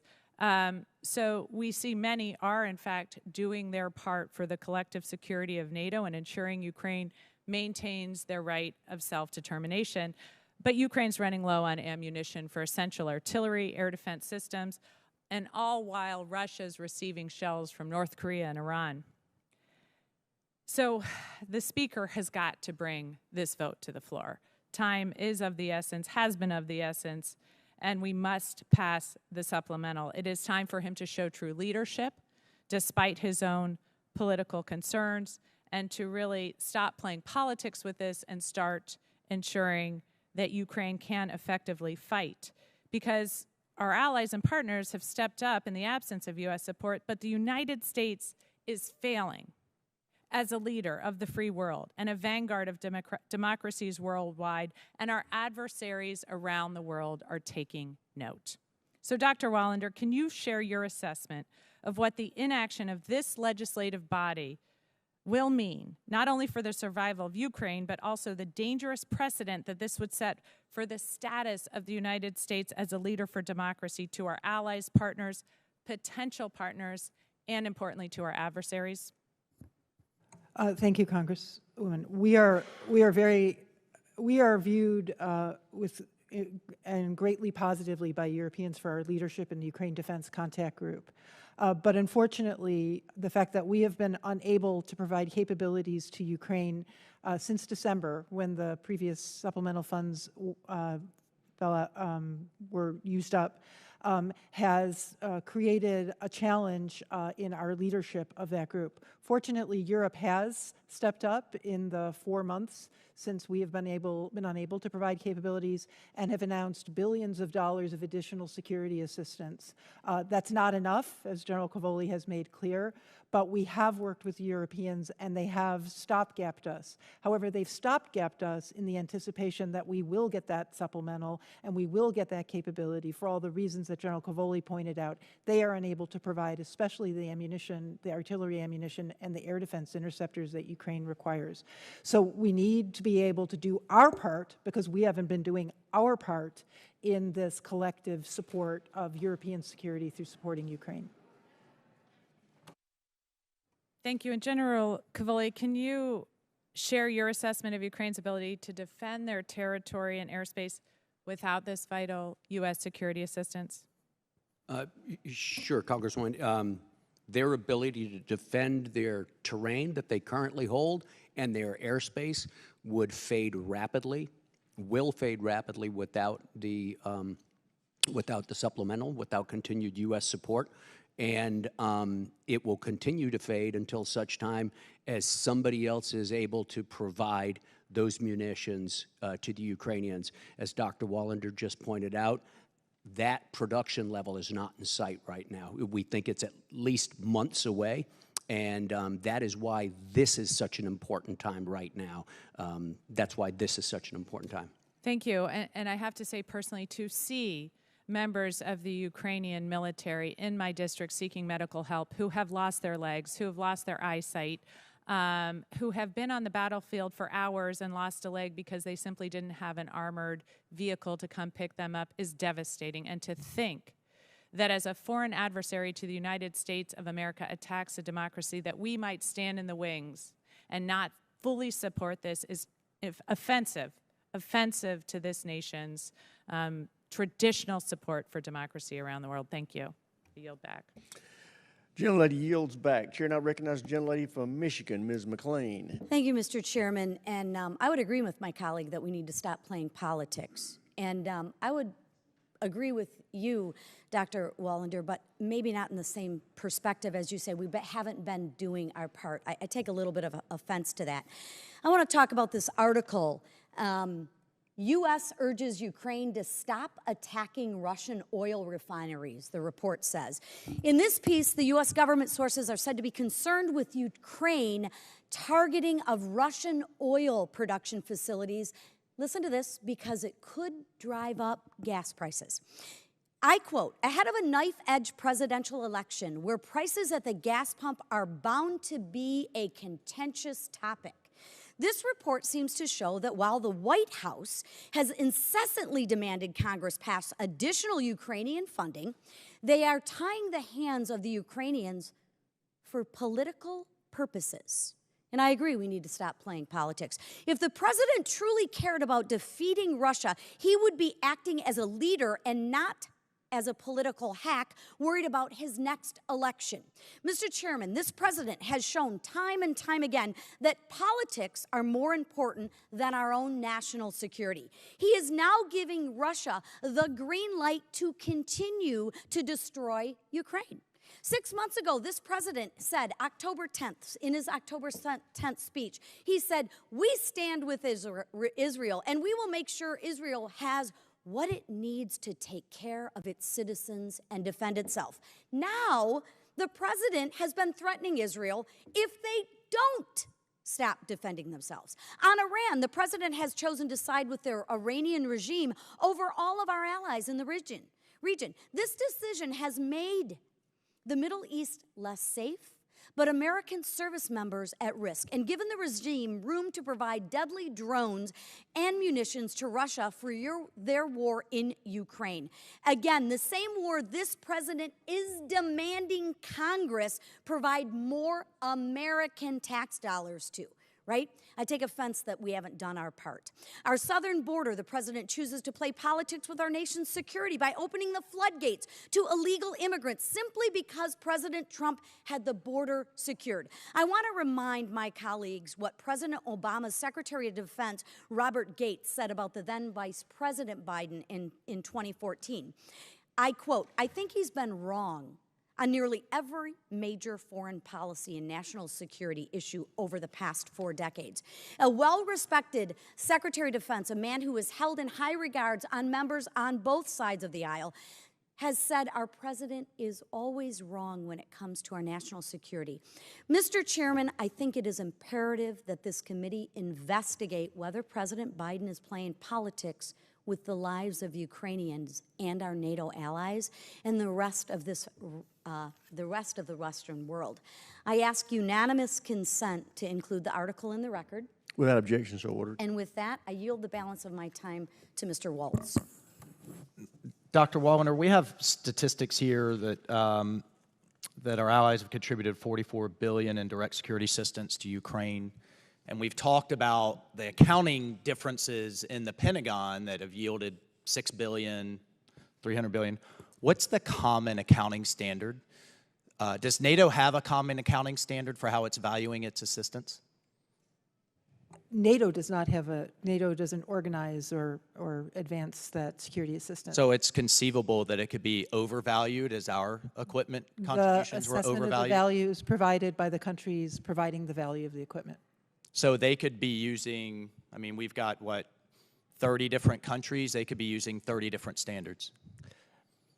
I cannot speak to their national standards.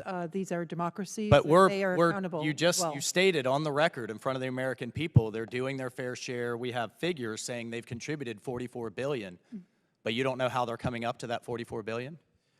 Those are the figures that they report to their parliaments. So they're grading their own homework. Fair?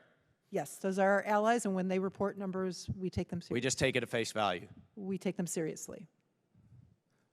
Mr. Chairman, I think we should look at legislation to understand what our allies are actually contributing. Is it replacement value? Is it new value? Is it some value that they valued because they think it's valuable? Maybe they want to appear to be doing more than they are. I think this is a serious issue, and I find it concerning, Dr. Wallander, that we don't have a common standard for a number that we're putting out to the American people. Gentleman's time's expired. Chair, and I recognize the gentlelady from Texas, Ms. Escobar. Thank you so much, Mr. Chairman, and I'd like to thank our witnesses. Thank you for your service to our country. We are definitely living through very precarious times, and it is disheartening to see politics coming from this dais and this committee at a time when we really need to be united around our common goals and united for our common vision for the globe. One of the areas of great concern that I keep hearing about on cable TV and coming from members of Congress is, and I heard it today from the dais from one of our colleagues, that we are in effect sending bags of cash to Ukraine, that it is Congress that is being asked to approve money for Ukraine, when in fact, the truth is, we are approving funding to replenish stocks and munitions. I think it's really important for the American people to understand what supplemental funding goes to specifically, not specifically in enumerating everything that it is funding, but can you please explain to the American people what the supplemental funding request from the president would fund for Ukraine? Dr. Wallander. Thank you, Congresswoman. So there are three buckets to understand. First is presidential drawdown authority and the associated replenishment appropriation to replenish U.S. stocks. The authority allows for pulling capabilities from U.S. stocks based on an assessment that readiness requirements are maintained, and then the contracts are made to replenish those stocks for the American military forces to be able, therefore, to move on to new production, new capabilities, in many cases more modern, new advanced versions of existing stocks. The second is Ukraine's And who is security- building, I'm sorry, I don't mean to interrupt, but I think this is an important point. Who is building the replenishment of the stocks? That money goes to American defense contractors to supply the American military with the most up-to-date, capable requirements that the combatant commanders have identified and need in their stocks. So that funding is being invested in American jobs, American companies. Across 40 states of the United States. Thank you. I didn't mean to together. interrupt. And then the second bucket, the Ukraine Security Assistance Initiative, is direct procurement from American defense industrial companies in those 40 states. So paying for contracts and capabilities that then on a longer term are delivered to Ukraine for building that future force for defense and deterrence. But again, that is not money that goes to Ukraine. That is money that goes to American defense contractors, to American workers in those companies. All that money stays in the American economy. And the third bucket goes to support EUCOM, its operations, its presence, its activities in support of Ukraine, so they learn how to use that equipment, so they're trained, so they know how to repair it, so that they are able to field it, and also to support all the work that General Cavoli's team is doing in support of Ukraine. Thank you so much. I think it is so important every time a member of Congress talks about sending money to Ukraine and uses that term. I think it's so important that we remind the American public where that money is actually going to, the jobs it creates in our own country, in our own states. Otherwise, this is part of, I'm concerned, it's part of the Russian disinformation effort to mislead the American public about that funding. Very, very quickly, the House has been frozen for months on this request. It's up to one man, the Speaker of the House, or colleagues on the Republican side who will sign a discharge petition. Only 30 seconds left. If we were to approve that supplemental request in the next week or two, how quickly would help get to Ukraine? We would be able to, with EUCOM support and Transcom support, begin immediately within a week or two to provide the ammunition, the artillery ammunition, to provide interceptors to Ukraine. And I think it's important to underscore today the Ukrainian defense is being outshot 5-1. That will change pretty quickly if the House remains frozen. Thank you, Mr. Chairman. I yield back. Gentlelady yields back. Chair recognizes the gentleman from Florida, Mr. Mills, for 5 minutes. Thank you, Mr. Chairman. You know, my colleagues have said a lot, and I just want to kind of make sure that we're referencing those comments. You know, few of them said that all we need is a little democracy. Well, I wish that there was significantly important a vote by the Senate and Chuck Schumer to bring H.R. 2 Secure the Border Act when we got hundreds of thousands of Americans who are dying, fentanyl overdoses, child and human sex trafficking, not to mention 178-plus countries that are crossing our border and over 400-plus known individuals on terrorist watch lists that are coming across. But, oh, wait, that's not the priority. Let's secure Ukraine's borders. You know, it's just politics as usual. I want to also go back to something one of my colleagues had talked about, which is in 1947, NATO was created for the ideas of stopping Soviet Union expansionism. And the idea was that we were so in fear of the idea that the Soviet Union would continue its encroachment, and yet the countries that are most at risk of this, Germany, France, Italy, others, for how many years wouldn't even pay 2% of their actual dues? And America's left holding the bag at 3.47%, in addition to the $114+ billion that's already been allocated, with Ukraine, who on multiple occasions hasn't presented a military strategic plan that would show how they win this war, or even what is the definition of what winning the war means.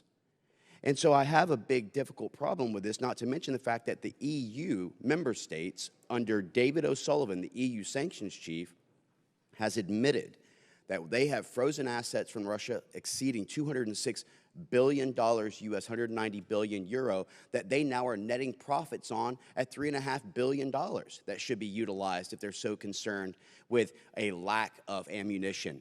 You know, this premise that we're going to go ahead and spend this $60 billion in America and that's somehow going to be great for the industrial base, they're still looking at the ideas that you're adding money in that we don't have, which increases our inflation. And one of the things that we just talked about, Dr. Wallander, you said that Russia's inflation is 13%. Is that correct? That is, yes. Can you tell me what America's is? No, I cannot.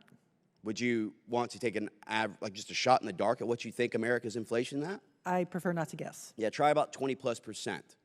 And try $34 trillion. Oh, it's 18% plus 2% reduction in minimum wage. So we can go ahead and put those figures together. Not to mention roughly 27% increase in fuel costs, cost of good allowances. Yeah, inflation is one of those things that we admit is bad for Russia and also bad for America.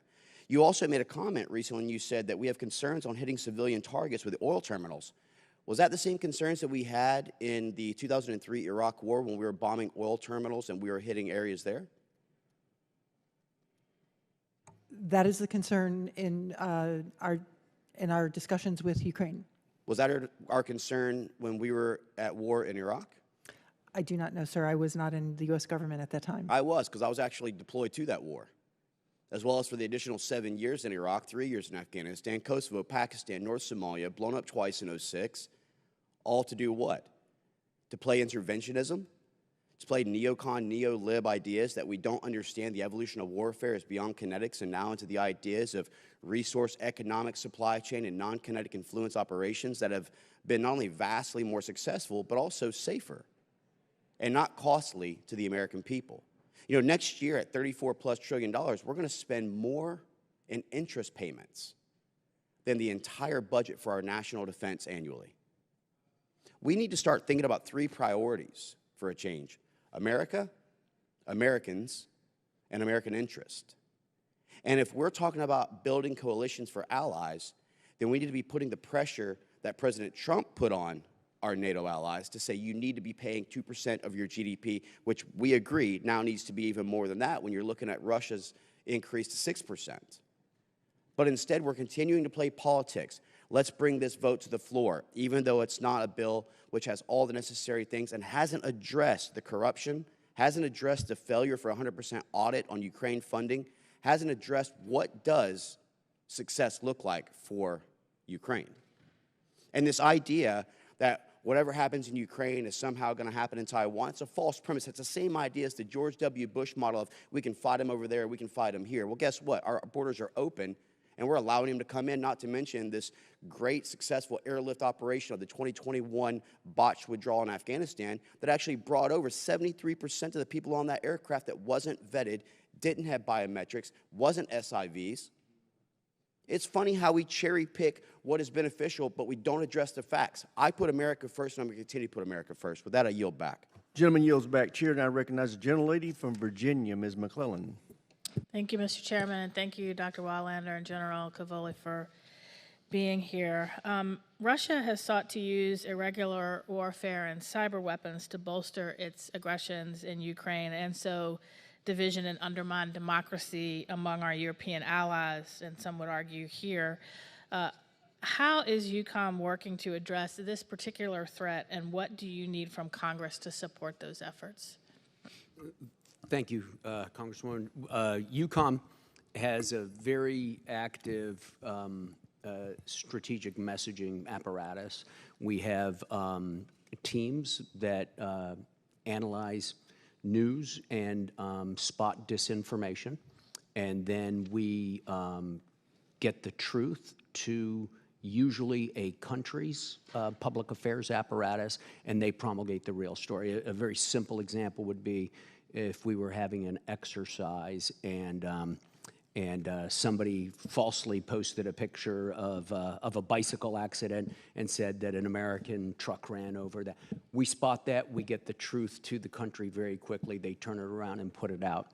I think more to your point, though, we work very closely with nations at both an overt and a secret level to help them analyze the information environment, and then to help them combat disinformation and misinformation. We do that country by country, under the supervision of the chief of mission in that country, the U.S. chief of mission in that country. And we also do that regionally under my authorities and supervision. It's a well-funded program. We could always do more, but nevertheless, I think it's well-funded by the Congress right now, and it's very, very effective. Congressman, thank you. Thank you. With Russia's illegal invasion of Ukraine, Finland and Sweden have now officially joined NATO and drastically increased both the fighting force and defense manufacturing capability of the alliance. How is the United States working to swiftly integrate our new allies into the alliance, and how can we here in Congress better facilitate those efforts? Thank you. First of all, NATO's primarily responsible for that integration. NATO has already pulled both of those countries into our regional plans, and we had been working with them for some months to prepare to do that. So that's going very quickly. As you're well aware, Congressman, both of those countries have very advanced and sophisticated militaries that have a long operational history with the forces in NATO. So their interoperability is already sky high. So it's very, very easy pull in that regard. The U.S. proper, U.S. UCOM, has conducted exercises with them to make sure that our interoperability is high. We have worked with them to gain access to their airspace to conduct intelligence, surveillance, and reconnaissance flights. Those have proven very successful. It's real estate that we didn't have too much access to previously.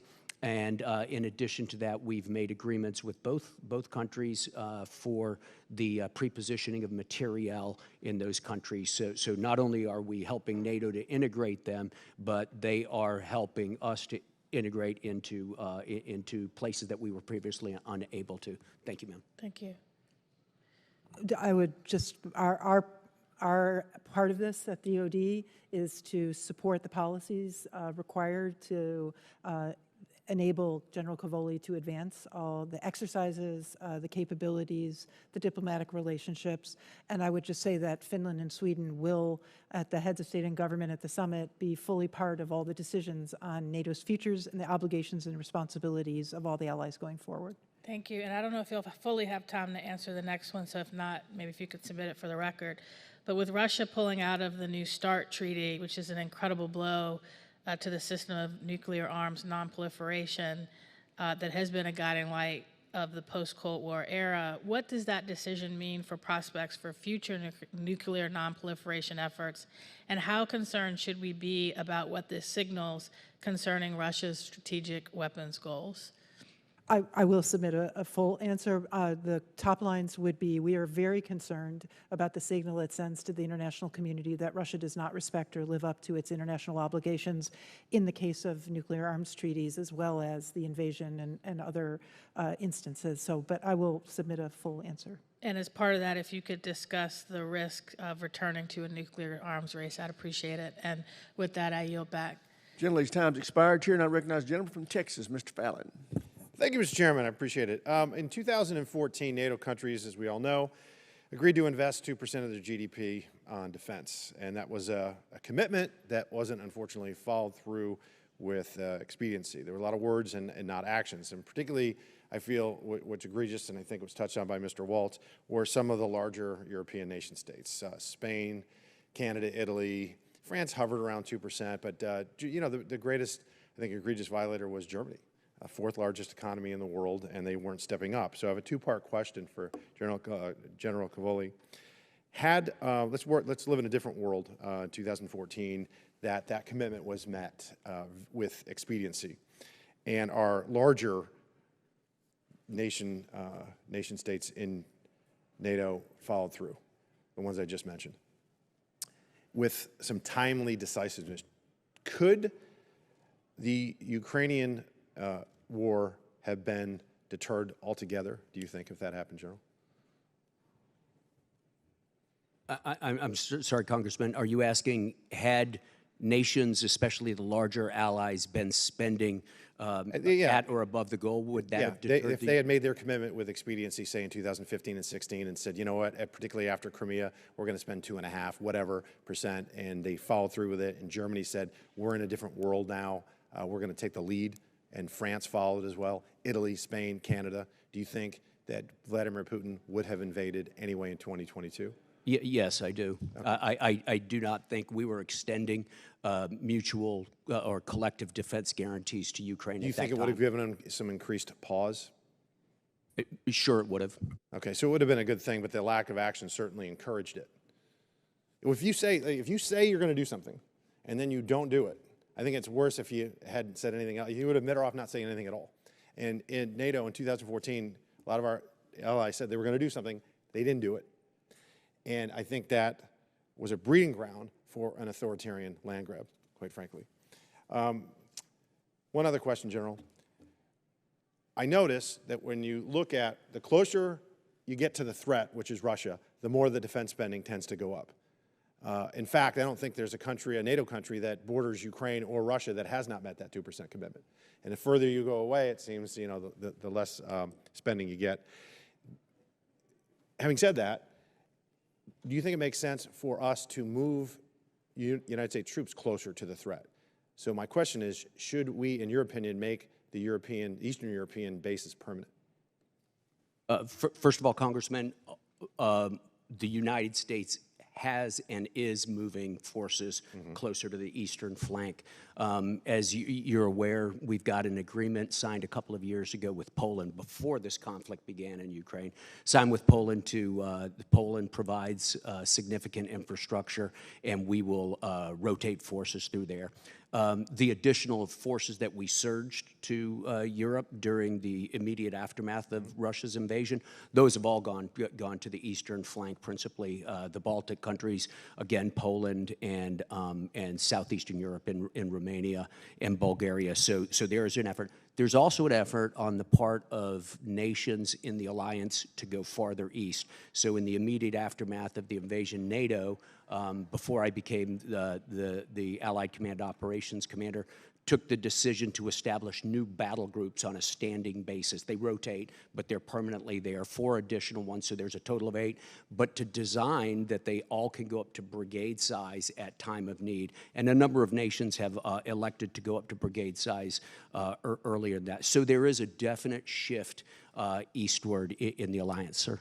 Thank you. Dr. Wallander, unfortunately, would you agree that the Western sanctions on Russia haven't worked, economic sanctions? Western sanctions have imposed costs, but they have not stopped Putin. Okay. I think unfortunately, they've been a dismal failure. I would love to have had them work, but when you've got nations like the Communist Chinese, you got Iran, North Korea, in some ways even India, dealing with Russia, they circumvented us. So we talked a lot about Western European reliance. Some call it an addiction to Russian energy. You would be in favor of the United States doing all we can to wean their dependence, our Western European allies in particular, off of Russian energy? Yes, they've taken steps, and they can do more, and we fully support that and actively work with them. Because we have a lot of natural gas in this country, for instance. The number one customer for LNG that we export is Europe. So I was perplexed, confused, and otherwise befuddled when this administration and President Biden put a, whatever you want to call it, suspension, stopping, pause on our LNG exports. Did you advise him to do that? That is not my area of responsibility. Okay, so would you agree that that was not wise, considering that it was really and essentially a gift to Putin? I cannot speak to that policy. It's outside the scope of DOD. But you're a very intelligent young woman. I think that, and you have a DR in front of your name. I do not. Gentleman's time's expired, and she is very intelligent. I agree with you. Gentleman from Nevada is recognized, Mr. Horsford. Thank you, Chairman Rogers, and to the ranking member for holding this important hearing. It has been over 2 years since we saw Russia launch a brutal invasion of Ukraine. But for many Ukrainians, this conflict began a decade ago with Russia's continued occupation of Crimea. It has also been 6 months since President Biden released a national security supplemental that would reinvigorate the United States defense industrial base while also providing much-needed support for our closest allies and partners. President Biden's supplemental request would provide billions in direct industrial investments in the United States, including over $4 million in my home state of Nevada alone. However, instead of putting this critical bill to a vote, the House majority has stalled and, even worse, repeated Russian propaganda on the House floor. It was reported this week that U.S. Central Command has sent a stash of Iranian munitions it captured from Houthi militants to Ukraine. General Cavoli, I understand that desperate times call for desperate measures. Can you provide examples on how Ukrainians are continuing to stay in the fight even as support from the United States has lagged? And can you expand on how crucial it is that Congress pass the National Security Supplemental? Yeah, absolutely, Congressman. The first and most clearest and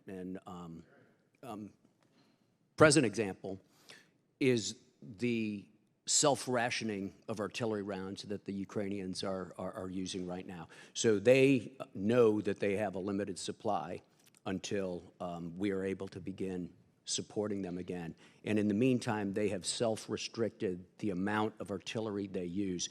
This has significant consequences on the battlefield, of course. They're already at a 5-to-1 deficit in artillery fires as compared to the Russians, and that will obviously increase dramatically in the absence of a supplemental, sir.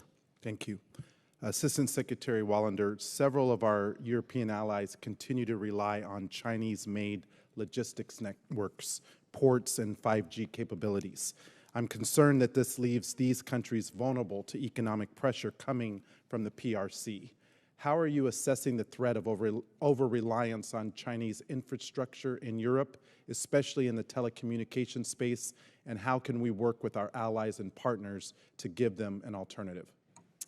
Thank you, Congressman. Yes, absolutely. Reliance on Chinese-provided technology or capabilities and logistics, as you note, creates a vulnerability among NATO allies, European countries.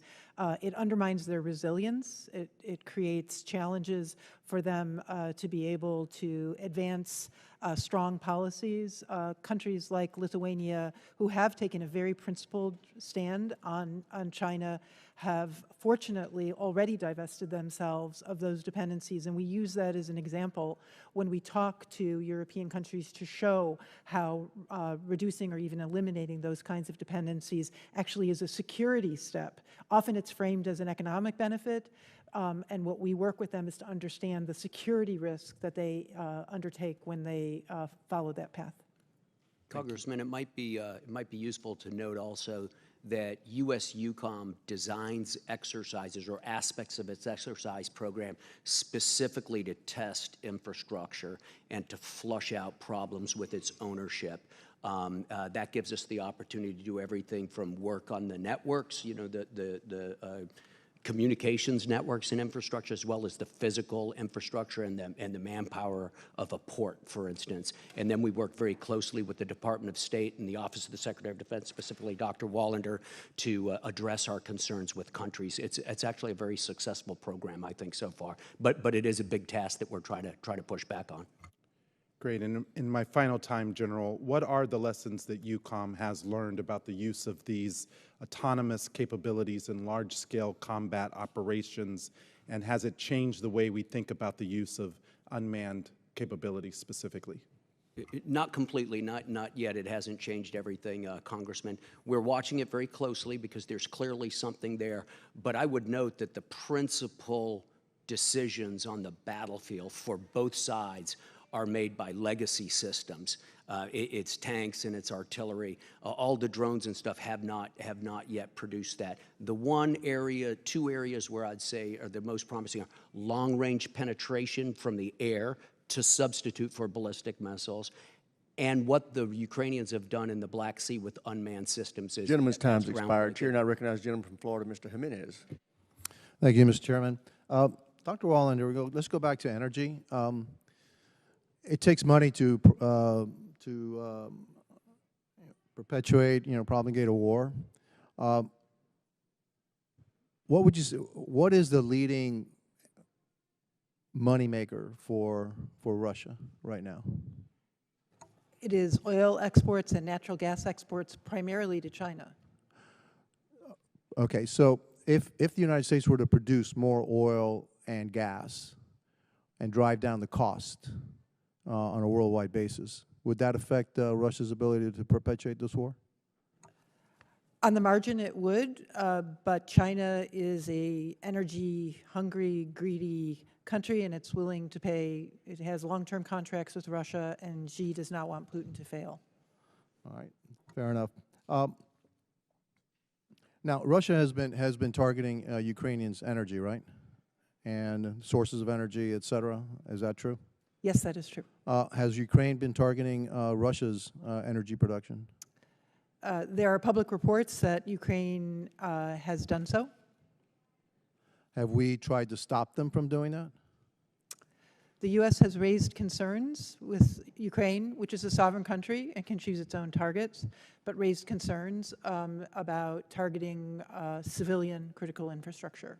Well, yeah, but the Russians have no problem in targeting Ukrainian energy production. Now, if the Ukrainians were able to disrupt Russian energy production, would that significantly alter their ability to perpetuate this war?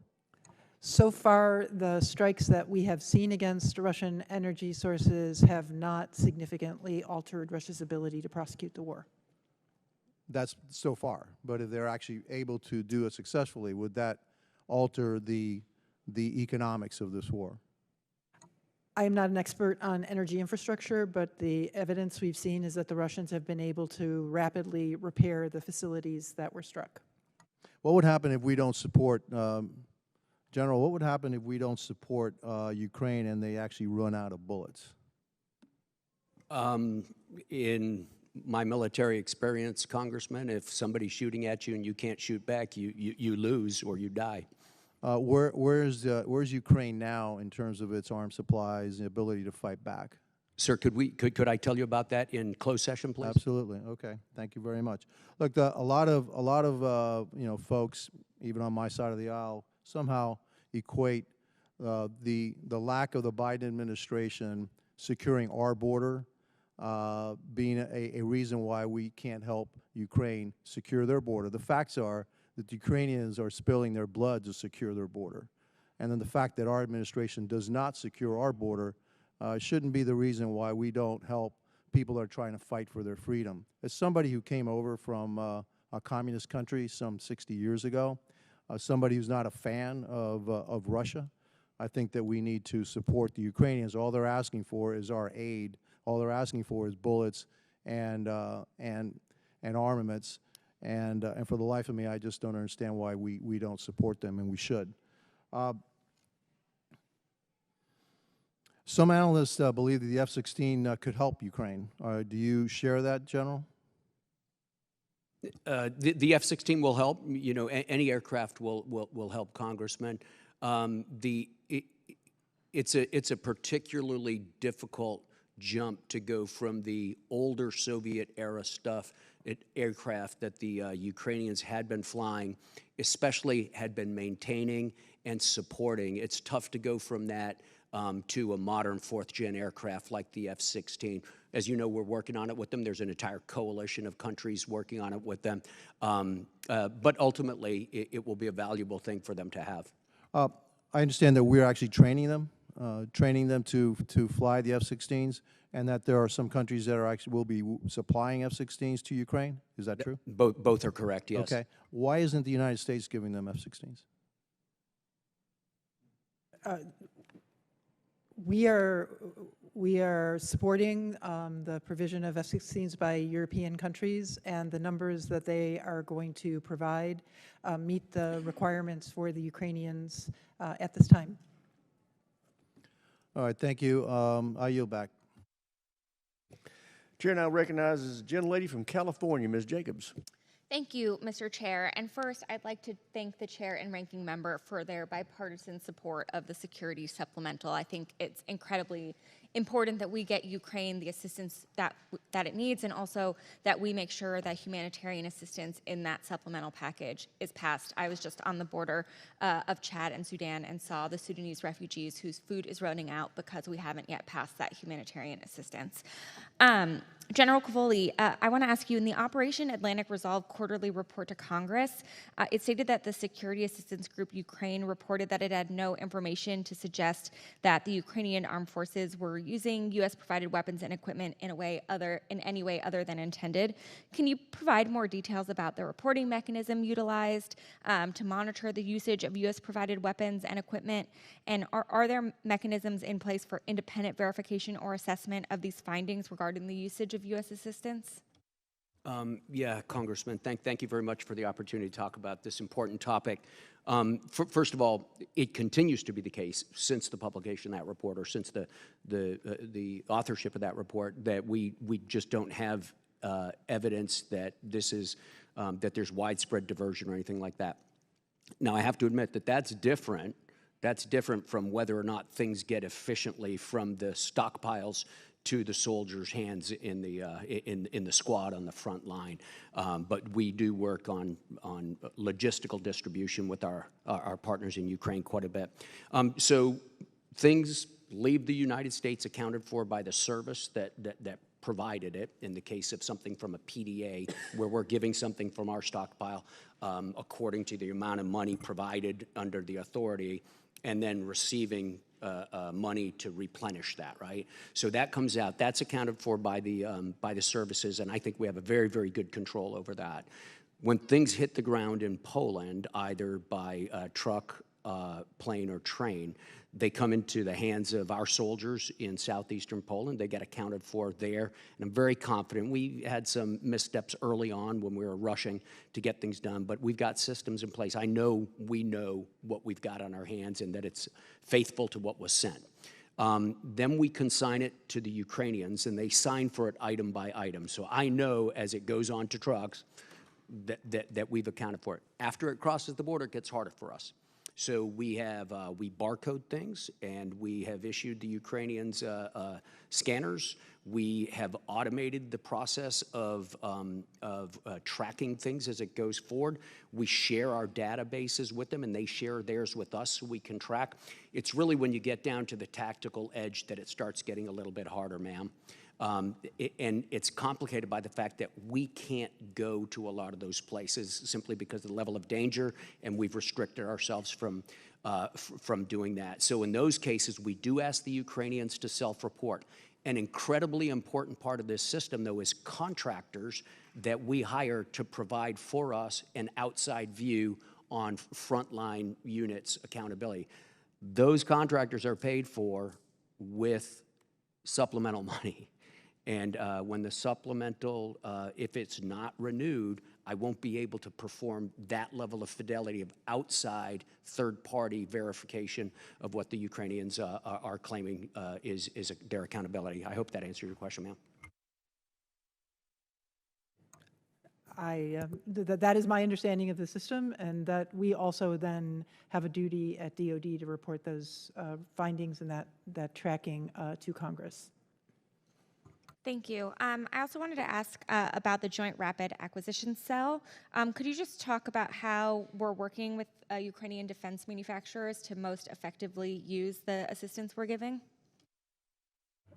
We are working with the Ukrainians and a number of European countries to create reassurance about the size of contracts, because what we need is for potential investors in Ukrainian defense industries to see not just the immediate need, but a multi-year requirement. So we are working with Ukraine on locations, on what is required. On our embassy works with potential investors to support those capabilities in Ukraine, and we are also sharing with them the lessons we have learned on rapid acquisition, on multi-year contracts, to inform them from the lessons of our success with congressional support that we've experienced over the last 2 years.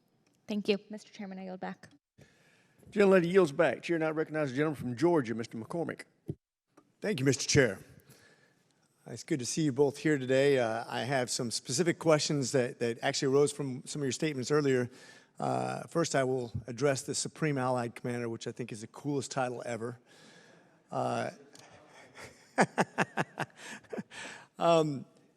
This is an important question. When it comes to Ukraine, which I think is an incredibly strategically important country in the world, is this war for the Allies winnable? Yes, it is in a couple of ways. The first, if we go back to what Secretary Wallander was talking about earlier, denying the Russians a strategic victory or imposing a strategic defeat on that in itself is a victory, even if a temporary victory for the alliance.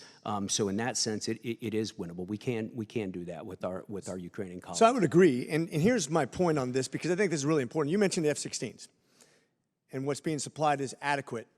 I don't like that word adequate, because that doesn't go back to what we learned in command and staff and in war college, which is overwhelming force, Clausewitzian warfare. We have a GDP of around $25 to $27 trillion. Combine that with Europe, around $45 trillion. Russia has $1.77 trillion for a GDP. This shouldn't be a contest. It shouldn't be, but we're slow rolling our support. Not just what we already committed, which has been slow rolling, getting our tanks over there, getting our airplanes over there, getting our munitions over there, the things we've already committed to, but also we continue to hold this up in Congress, which drives me crazy, because this is a winnable war. This idea that's being propagated on both sides of the House that we can't win this war is insane. We outnumber them dramatically. But quite frankly, Ukraine, with a GDP of only $200 billion, has been able to hold out against a first world country army and sustain 50% casualties to their armor and 350 casualties overall, with a third-rate army that's very ill-trained. That's success by my measures. And if we give them surge capabilities, which, by the way, in Iraq and Afghanistan, I don't know if you'd agree with me, General, but we didn't do very well until we had surge capabilities, and we are the big boy on the block. But we didn't succeed until we had surge ops, and we're the first world country when it comes to military capabilities. How do we expect a third world country to succeed against a first world army if we don't give them surge ops in real time? We can't give them adequate. We have to give them superiority. That's my point. Nobody's talking about that right now. We have to give them what it takes to get this done. This is a winnable war. Would you agree? Yes, I agree. I agree, Congressman. And much of the conversation, much of my testimony today has been about the minimum, about avoiding defeat for Ukraine, which does not necessarily immediately lead to the accomplishment of our strategic interests, yeah. So. And when you talk about strategic interests, Mr. Secretary, would you agree that Ukraine is probably a top 5 country when it comes to resources? You're talking about 70% of European grain. You have titanium, you have steel, you have cobalt, you have rare minerals, and including some of the radioactive stuff that actually powers the world, all in this country that could be taken by Russia, and then that stuff could be moved over to China, North Korea, and Iran instead of our allies. It will have consequences for generations to come that people aren't really taking into account when they talk about the economic impact of this. I think you've laid out the stakes extremely well, Congressman. I agree. Great. So I think if we're going to fulfill our word, by the way, that's the third part of this, we actually gave our word, not just in one time, but actually real time. NATO, as a unanimous vote, said we're going to support you during this.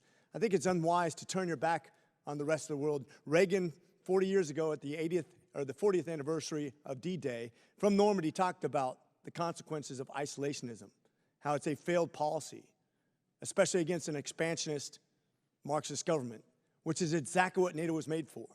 This is the time to stand now. I agree with both of you. This is a winnable war and strategically important to the future of the world. We have a 50% increase necessary in food stores by 2050. We have to secure our resources. This is strategically important, and it's important to us to fulfill our word to our allies overseas. And with that, I yield. Gentleman yields back. Chair now recognizes the gentlelady from the great state of Alabama, Ms. Sewell. Thank you, Mr. Chairman. I'd like to add my voice to the chorus, thanking you, Mr. Chair, and our ranking member for your bipartisan support of the Ukraine supplemental package. As we've heard today, Congress must act. We must act to get Ukrainians the tools they need to defend their country. It's a strategic ally of ours, and to allow the necessary tools not to be given is just unacceptable, frankly. You know, I had an opportunity last year, General, to visit Poland on a bipartisan delegation to see firsthand the tracking and accountability systems that you all have put in place in order to make sure that we, the American people, know that the resources that they're sending to Ukraine are being utilized. I get that you can't see once it's past the border, but overall, have you been pleased with that system, and what can we do to strengthen it? Thank you, ma'am. To be clear, we don't go blind when it goes across the border. We have folks in Kiev who inspect depots. We have folks in Kiev who venture out farther, like to Odessa and places like that, to inspect depots. It's really when it gets down to front lines that it gets a little bit tougher for us, and I explained how we're doing that. Am I satisfied? No, I'm not satisfied. I mean, you know, in the U.S. Army, when you change over, you know, command of a unit, you have to sign for every single screwdriver, every single screw in that unit. You have to account for it, or you have to pay for it. That's where I'd like to be. We're just finding that it's difficult to be there right now. I am satisfied under the conditions that we're doing a good job. I'm not satisfied under the conditions that we're doing a perfect job, or even the best job we can, and we strive to improve it every single day. Of course, we strive to improve it. I just want my constituents in Alabama to know that we are doing everything we can to track it and to be accountable. One of those NATO allies, an anchor of stability in the region, is Romania. And last year, the Alabama National Guard and Romania celebrated 30 years as partners through the State Partnership Program, which has enhanced both of our countries' armed forces. As part of this program, the Red Tails at the 187th Fighter Wing in Montgomery, which I am so honored to represent, partnered with the Romanian Air Force to share best practices related to the F-16 and the F-35 now, as Romania modernizes its fleet. So, General, can you speak to the benefit that the Alabama National Guard's partnership has on Romania's military readiness, and how does this partnership bolster our position in the region?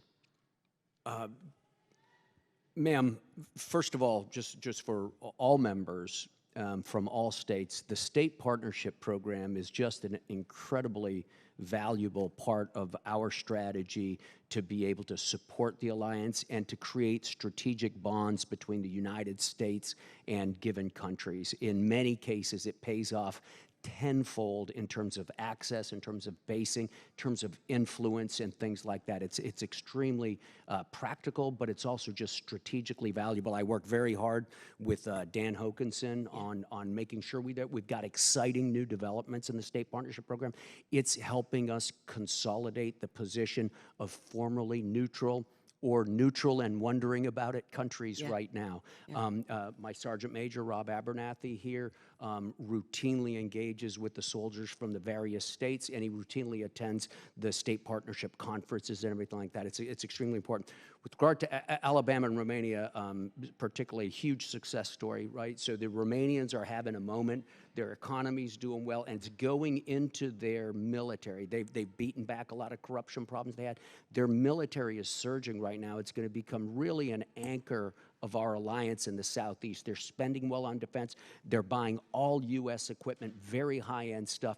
But to use that equipment, you've got to have a mentor. It's not just a member of going and learning how to fly the F-35 or learning how to use this piece of equipment. You really got to understand how to employ it in an organization, how to take care of it. And the Alabama National Guard has been fantastic in that regard, in all domains, by the way, on the ground as well, working with Multinational Corps Southeast to put that together. So I can't thank Alabama enough, or the National Guard in general enough, for what they do. It has a material impact on the combat readiness of our alliance. Thank you, Mr. Chairman. I just wanted to make sure that we were supporting these state partnerships. It's really the Alabama-Romanian partnership is a model to be followed. Thanks. It is. Chair, I recognize the gentleman from Florida, Mr. Gates. Dr. Wallander, you've testified that the goal in the war is Russia's strategic failure, right? So I want to drill down into what that specifically means.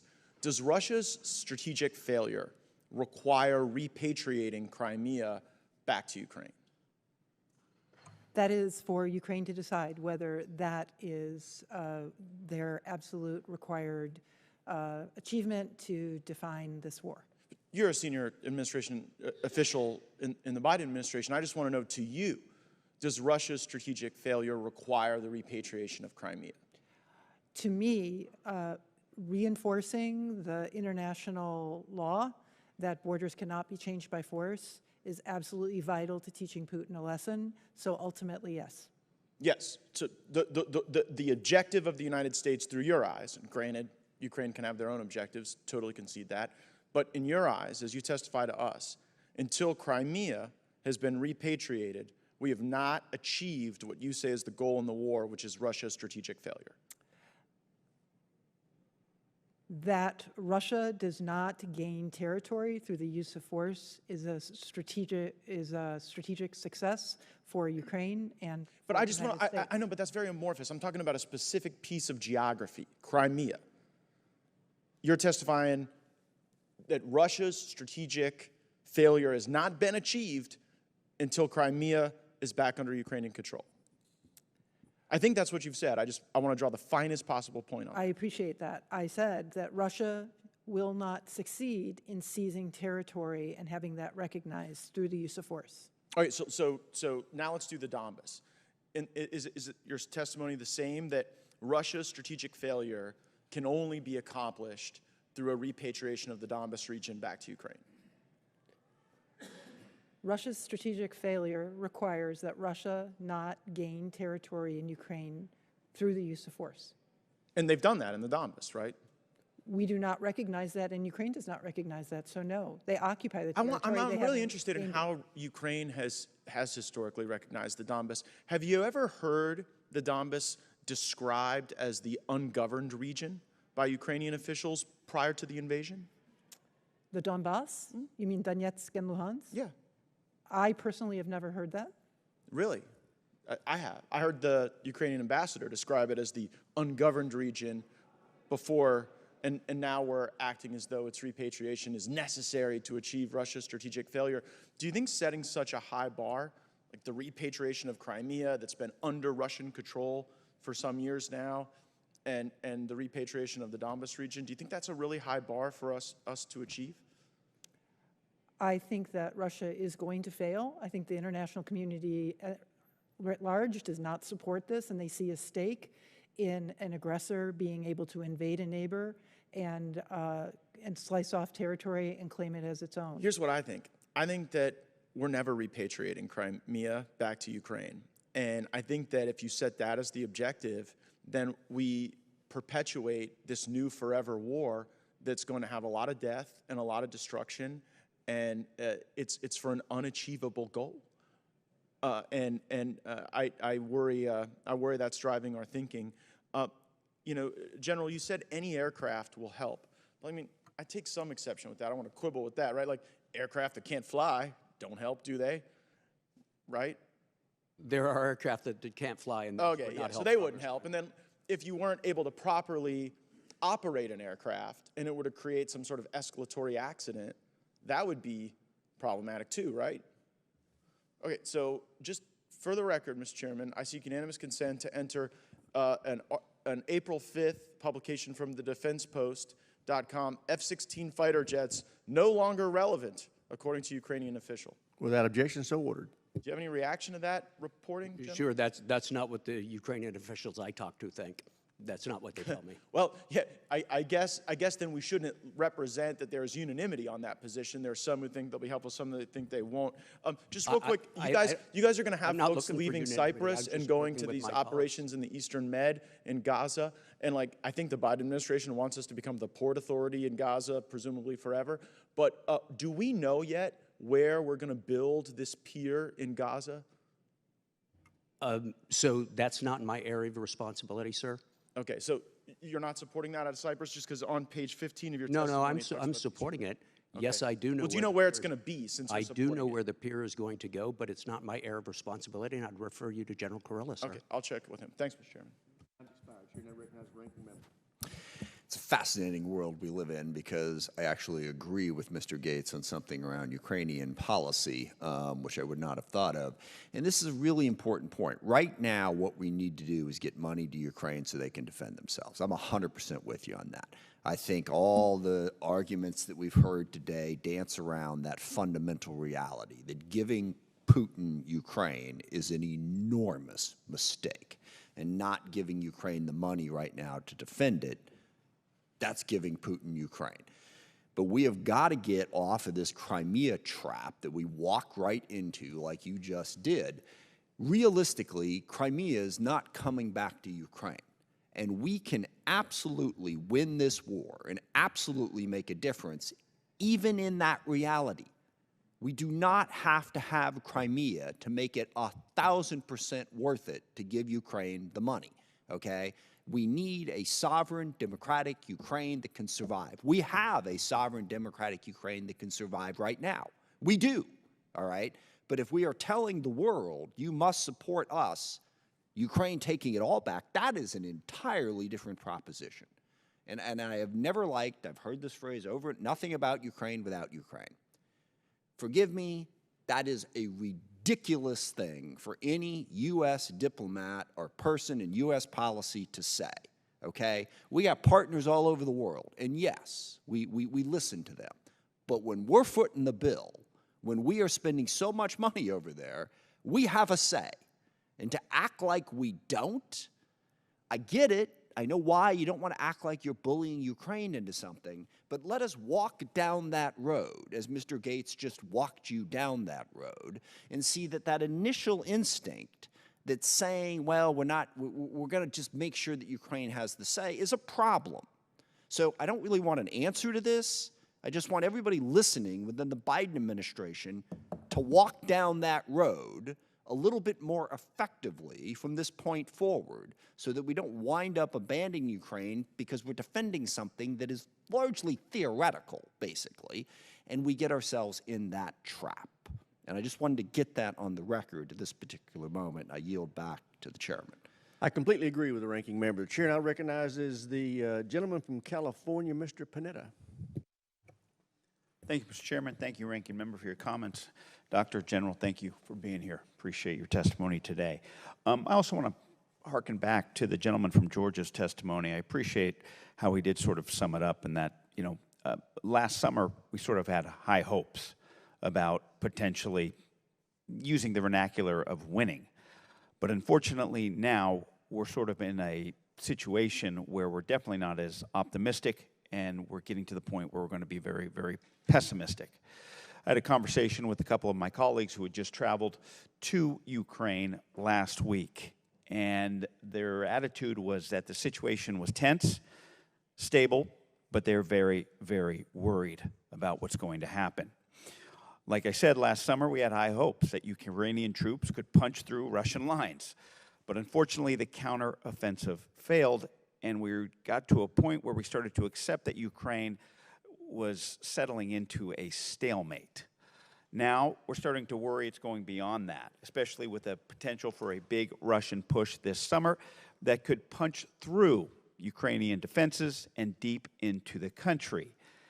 And what we're seeing is that Ukraine is suffering from quote-unquote shell hunger, where Russia is firing 5 shells for every 1 Ukrainian shell that Ukraine can fire. In addition, Ukraine is low on air defenses, they're low on air defense interceptors, they're low on cruise missiles, they're low on tanks, they're low on fighting vehicles. It's not just leading to a stalemate, it could be leading to a loss. Straightforward question. What can Congress be doing so that we change not just the vernacular, but we change the outcome? What we need right now to prevent Russian success and Ukrainian defeat is passage of the supplemental. It is critical for the reasons General Cavoli has made clear. We are able to get to a longer-term solution by working with Europe. That is well underway. But none of that work that we've done for 2 years in investing in Ukraine's future will pay off unless we get them through the next few months. General. Congressman, I really don't have anything to add to what Dr. Wallander just said. I thought it was very well put. We've spoken at length today about what the critical steps are and why it's the U.S. So a very valid question that I've heard from members, both in the hearing today and previously, sir, is why can't somebody else fill in this requirement? And on those two items, the artillery shells and ground-based interceptors, we are really leading the world in the production of those right now for 155, especially for the NATO standard. Nobody else is producing it in the quantity necessary. They're trying to get there, but they're not there yet. So this supplemental at this time to get us to that day when others are going to be able to be producing, to include Ukrainians producing their own, which is their and our goal together, I think that's really why this is a critical moment for this supplemental, sir. Thanks to both of you.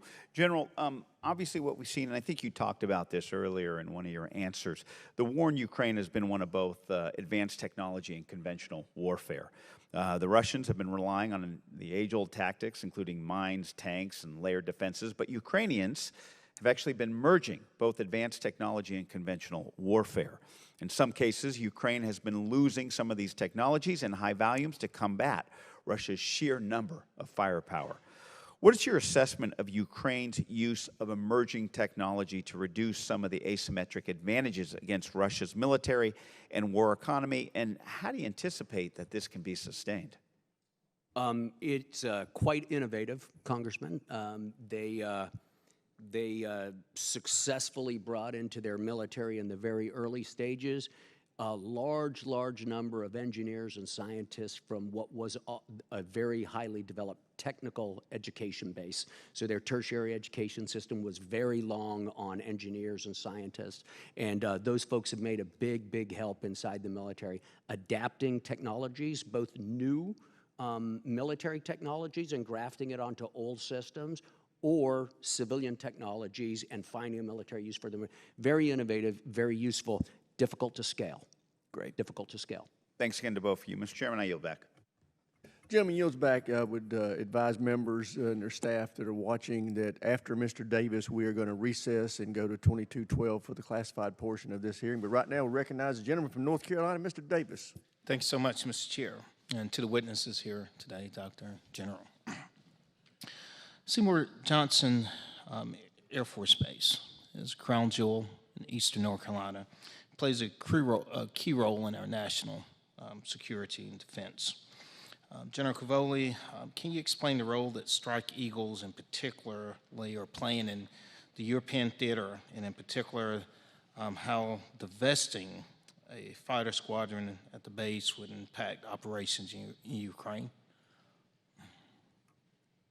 So the Strike Eagle is a very capable aircraft.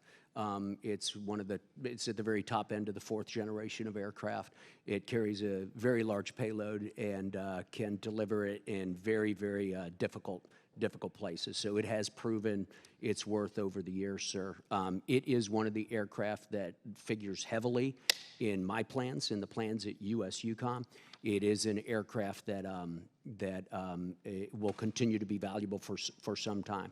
I do recognize that the Air Force is trying to replace them with more capable aircraft, and it will be very important for us not to have a gap between the retirement of one and the arrival of the next. With regard to the particular squadron at Seymour, sir, Seymour Johnson, I don't know off the top of my head, and I would refer that question to the Department of the Air Force, and I'll get that to them if you'd like, sir. Absolutely. And just to follow up here, how do the F-15E station in particular, Lake and Heat, directly support or indirectly support Ukraine right now? They form an invaluable part of our air policing and our air defense system. And that's proven very important in a couple of locations where it's been necessary to have an active missile and air defense. And I'd like to be more detailed about that in closed session if you can, and if you're not going to be at the closed session, sir, I'd be happy to answer you in a classified setting elsewhere. There are other very important uses for it. Okay, thank you. I visited Ukraine a few weeks ago, and one of the takeaways for me, and I'm sticking along this aircraft theme, so to speak, and that is not just the aircraft that they're receiving, but going through the training, getting pilots trained through the pipeline. Could you speak towards your knowledge of are we able to help the Ukrainians get through this process that is meaningful in a way that's still going to help us meet all the demands in terms of the national security demands here? Sure, Congressman. First, it's worth pointing out, I think, that we're not the only ones training Ukrainian pilots and working on fourth-generation aircraft for them. The co-lead of the coalition that OSD has put together with our allies are Denmark and the Netherlands, and they're doing the preponderance of it right now. We are training some pilots in the U.S., and we're working on some of their maintenance programs and everything in the U.S. also. Just a couple of notes. An important feature of this, believe it or not, has been English language capability and English language training. If all the manuals and all the instructions and all the buttons are written in English, you at least got to know that much English. By the way, it's also the international language of flight, and so it's just necessary to have some level of language skill. That's the first step. The second step is to determine whether or not the pilot has sufficient basic pilot training. If the person is an accomplished pilot already, go straight to an F-16 transition, and that brings some challenges of its own because these are very different aircraft from what they've been flying in the Ukrainian Air Force. Otherwise, you go to basic flight training, and we do have some aviators in basic flight training as well in a couple of different countries, and then they'll graduate to an F-16 transition. I hope that answered your question. And just one follow-up here in the few seconds left. Do we have the capability, the capacity to train more Ukrainian pilots, in your opinion? Yeah, the limiting factor on how many we're training right now, sir, is Ukrainian pilot availability. The Ukrainians have carefully calculated how many pilots they can spare and still maintain an adequate level of combat activity inside Ukraine. And that's what's driving the actual size of the pipeline, or how many are in the pipeline. Thank you. Yield back, Mr. Chair. Gentleman yields back. The committee will now stand in recess for 5 minutes as we move to room 2212 for the closed portion of this hearing.